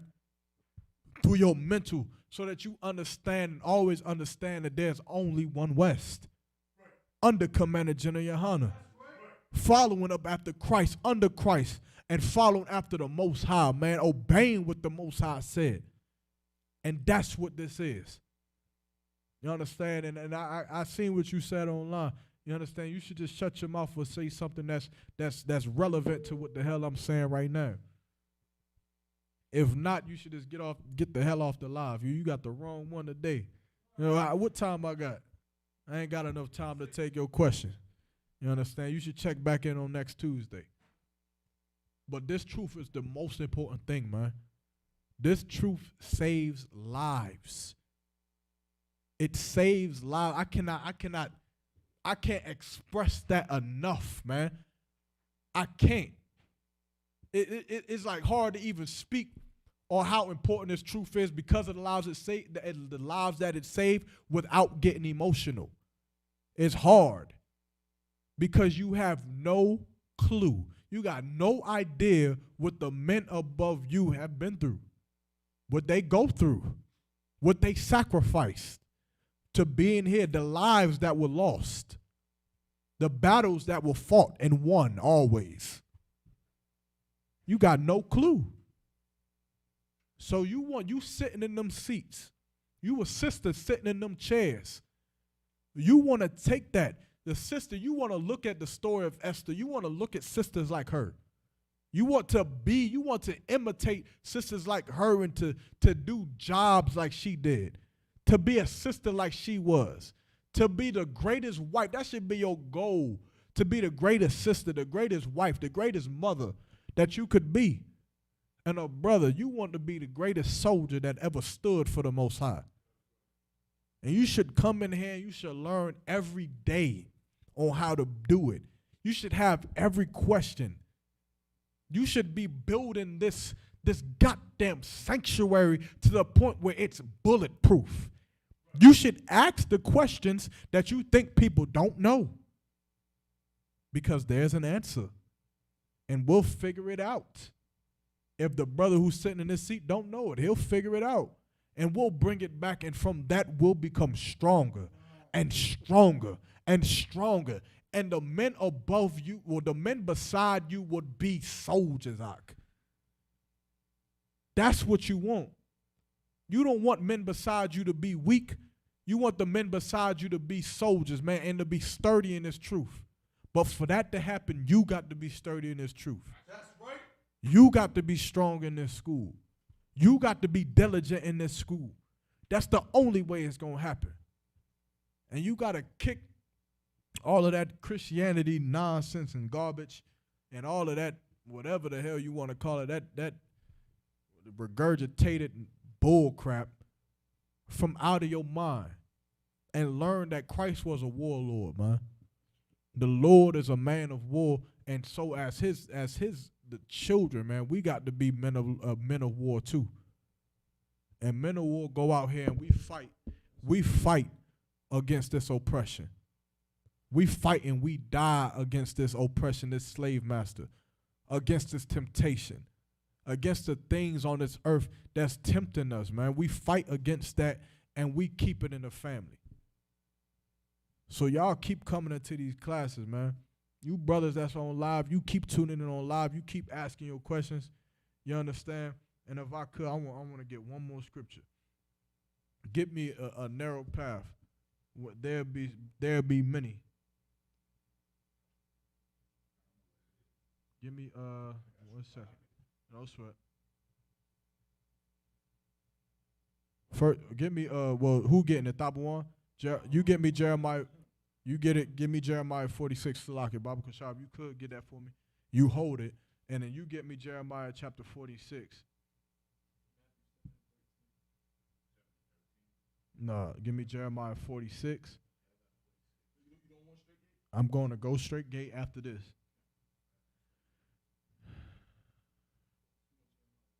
Yeah, I know the chapter, man. I just gotta get to the verse. Salaki, I'm slipping.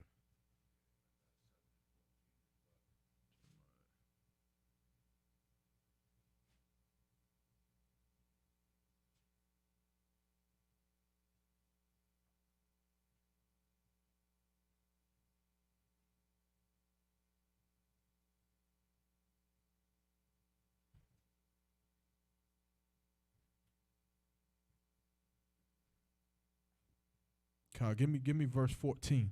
Jeremiah 46 and 14. Mm-hmm. The book of Jeremiah, chapter 46, verse 14. Uh-huh. Declare ye in Egypt. Uh-huh. Declare ye in Egypt. Uh-huh. And publish in Migdol. Meaning spread this everywhere. Keep going. And publish in Noph. Mm-hmm. And in Taphanes. Everywhere. Keep going. Say ye, stand fast, prepare thee, for the sword shall devour round about thee. Meaning talking about the Egyptians, the men who were supposed to devour us to destroy the nation of Israel. Right? Keep going. Verse 15. Mm-hmm. Why are they valiant men swept away? Why are they violent men swept away? What is that talking about? Why are they valiant men swept away? Why are their warriors killed? Why were they killed by the Red Sea? Why were they swept away? Keep going. They stood not. Uh-huh. Because the Lord did drive them. Because the Lord did drive them. You understand? Because the Lord was going to fight for us. The Lord is going to fight for us when we come together under one accord, under Christ. That story is a story that should not be forgotten. We should remember that. You understand? But there is one way to get the Lord to follow us. There was one man that them Israelites followed. One. For that to happen. Give me what you got.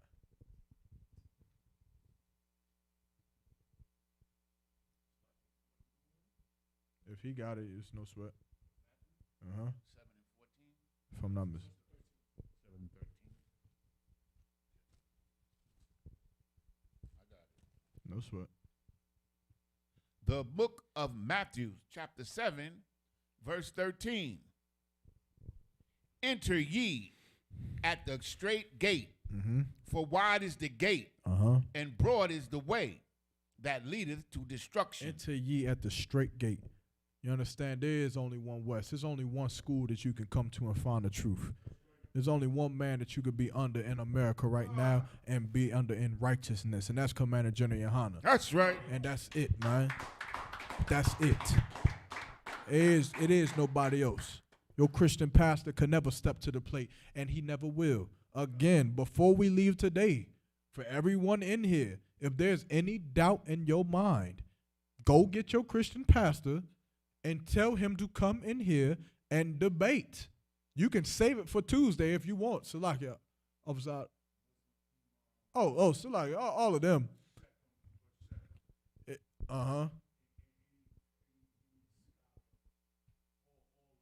Any goddamn body. You know they ain't coming in here. Right? Any goddamn body. Doesn't matter. You understand? We share the spirit of Christ in here. It don't matter who you are. You come in here in the spirit of trying to save your people. If you are a Crip superior and you believe that all blacks should just be Crips, and you believe that, and you want to save your people from being Christians and Israelites and Muslims, and you think that they should all be Crips, then come in here and destroy the Israelites so that everybody in here will go be Crips. I give you my word right now. You come in here and you destroy the Israelites, I will lay my sword down. I will put it down. I will take off this TAM, take off this ISUPK memorabilia. I will never come back into another ISUPK class. I will never step foot into this school again. I will go and I will crip it out to the death.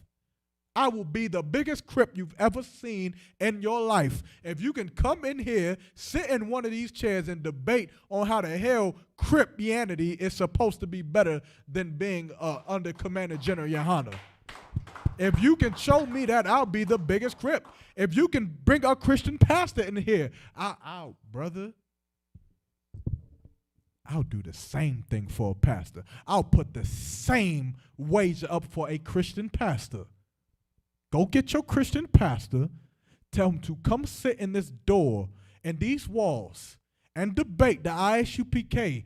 And if he wins, I will give all my money to the Christian church. All $26 I got, I'll give it to him. Put gas in his Rolls Royce or something. But I will leave this school if he can destroy the ISUPK. I'm putting it out there right now. Well, I'll probably get checked for that later, but no sweat. I'm putting it on the line right now. Bring your Christian pastor. Bring that friend that you know that's always talking about the Bible. Bring him. Bring him in here. Or her, if that's what you want to do. I suggest not doing that. But bring him. And we'll see. We'll see in the end who the Lord was with. And then everybody would know. Then it wouldn't be no question. Number one, would it be a question? I think it wouldn't be no question after that. I'll put that on the line for the love of my people. I'll do that. Bring them. I guarantee you there will not be a Christian pastor in here on Tuesday. Or Muslim mosque or Chris or whatever, Crip, blood, whatever the hell you want to bring. I guarantee your mother would probably never even come in here. They won't do it. You understand? Keep reading. Salaki. Verse 14. Mm-hmm. Because straight is the gate, and narrow is the way which leadeth unto life. And few there be that find it. It's few that find that life. That tree, that righteous tree, it's few that find it. Because only few follow it. Only few go into that narrow gate where you got rules, where you got to follow under Christ. You understand? You remember that parable where Christ gave money to the disciples and told them to flip it so that when he came back, it could be for his usury. And one of them flipped it into 10 pounds or shekels. The other one flipped it into 5 shekels. And the other one said that he only had nothing. Christ said, bring him hither. And they found that he did have 10 shekels on him. And Christ said, slay him before me. Brother, that is this truth. Don't halfway walk it because it's not a curvy path. It's only straight. So walk through that straight gate. Wear all black. Do your 90 days. Get your name. Follow the 6-month rule, the 12-month rule. You understand? Say Khan out of one Khan. Give the salute. Learn these scriptures, man, and be in these classes because that's the only way to have your 90-acre community with full of black people and they don't kill each other. It's the only way. It's the only way. I don't know, my whole life I went into clubs and seen niggas kill each other and fight. And they was Christians. Come on, you got to sometime you got to wake the hell up. They were Christians and Muslims and all kinds of other stuff, and they fight and kill each other. Or they was too damn weak to do anything. This is the only school where you keep your manhood. Salaki, if I may, keep your gangster. Keep your gangster. And still be a righteous man under the Lord. Keep it. You understand? It's the only way. You go into some other ideology, your woman is going to run you to death. They are going to run. Try it. Go try to be one of these African people. Brother, you going to be saying Khan Adawan sis to somebody. Somebody you going to say Khan Adawan sis. They going to be running your ass to death. Didn't I tell you to pay the bills? And you going to have some strong abs because you're going to be flexing like, you're going to be wanting to say it. You're going to be like, you ain't going to let it say it. You're going to want it. Who knows what word you're going to want to say. I don't want to say it. I'll say it. I'll get checked. You're going to say, bitch! That's what you're going to want to say, but you can't. Shut your goddamn mouth.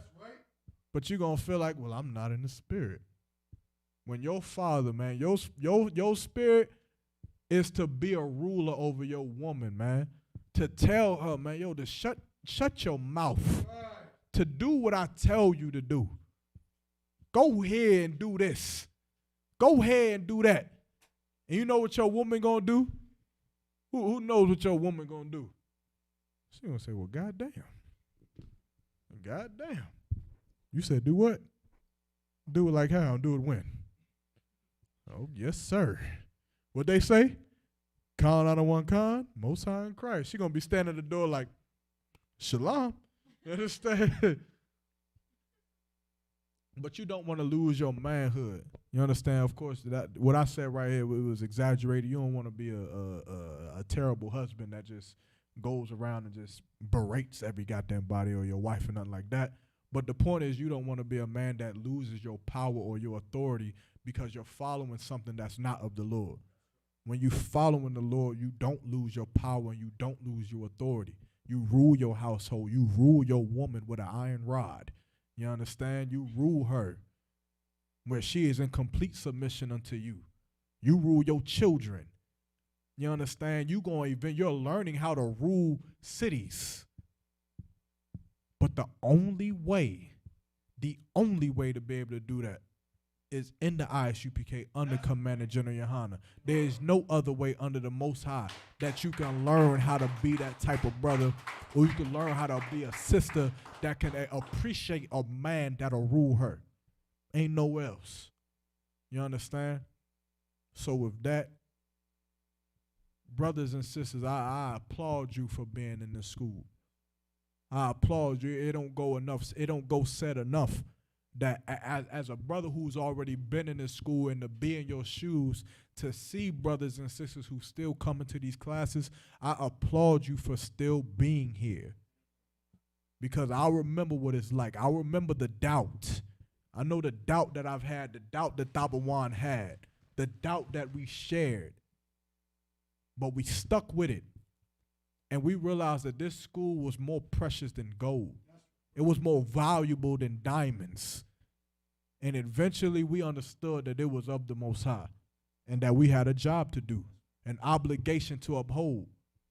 And so you brothers and you sisters, y'all keep coming into this school. And if there's anybody out there who tries to say otherwise, don't just take my word for it. Don't just say, oh, I'm not going to listen to you just because that nigga up on Tuesday said something. Don't say that. Listen to him. Get the books that he giving you. To take the notes. Sit down. Listen to him. Write down what he got to say.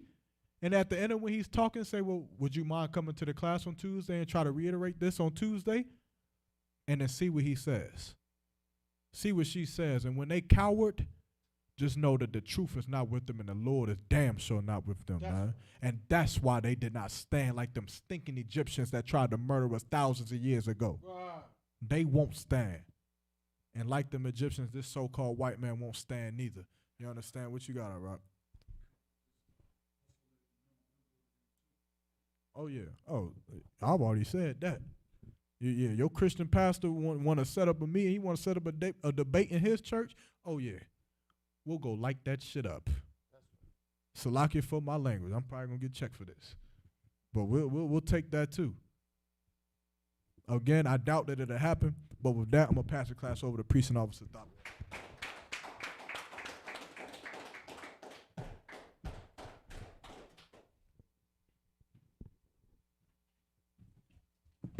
ISUPK security announcements. We are the ISUPK out of 1 West, 125th Street, Harlem, New York, under Commander General Yohana. New rules for brothers and sisters when a new brother or sister comes into the school. Salakia. No, we don't. No sweat. When a new brother or sister comes into the school, they are off limits for 6 months. They are to be saluted only. They are here to shed themselves of the world. After 6 months, if a brother or a sister has an interest in a particular person, he or she must get permission from the head to speak to a brother or sister. There is another 6 months in which the brother or sister will court each other.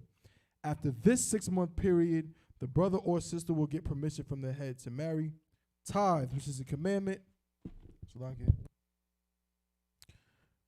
You can find this in Numbers 18 and 21. And Malachi, chapter 3, verse 8 through 10. It means 10th in Hebrew. And it's pronounced Ma'ishara. 10% of every penny of any increase the Lord gives you. You give to the Treasury Department or teacher. Priest fund, free will offering for priest, not mandatory. Whatsoever amount you would like to give. Upcoming Holy Convocation will be the Feast of Tabernacles. Okay, it's gonna be two. There's an opening and a closing event. The opening event will be held this Thursday at 7 p.m. right here at the school in Durham, North Carolina. You understand? 2534 South Roxborough Street. That will be the opening, and the closing will be the following, not that Friday, but the next week, that Friday, October 9th, will be the closing of that feast. Okay, so if you need information as far as if you want to bring dishes or bring any kind of victuals we might need, any materials, just let one of the priests know.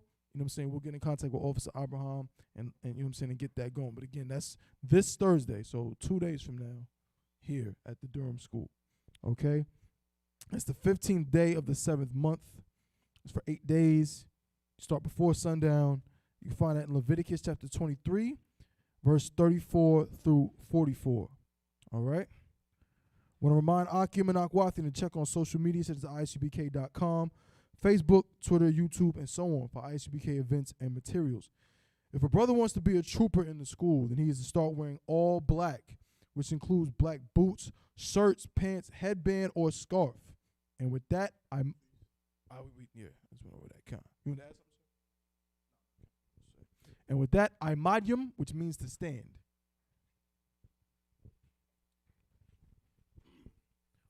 Wapanya aquadum, which means turn and face the east. We're going to close out with the Lord's Prayer. We're going to start out in the Hebrew. Abanawa, Shabbat Shemayim, Quadash, Haya, Shamka, Yahweh, Malak with Ka, Taba'ah, Ratazai Ka, Haya, Aisha, Ba'aratazah, Kawa, Haya, Bashamayim, Nathanawa, Lakham, Kal, Yawam, Wasalat Kabwathnawa, Kasalaknawa, Kabwathyanawa, Wala'a, Tabia'ayanawa, Bonasai 1, Abor, Hawashai Nawa, Mayun, Rai, Kaya, Laka, Hamalakwith, Waha'ala, Wathaparith, Lawalumyum, Amun. Father, which art in heaven, hallowed be thy name. Thy kingdom come. Thy will be done.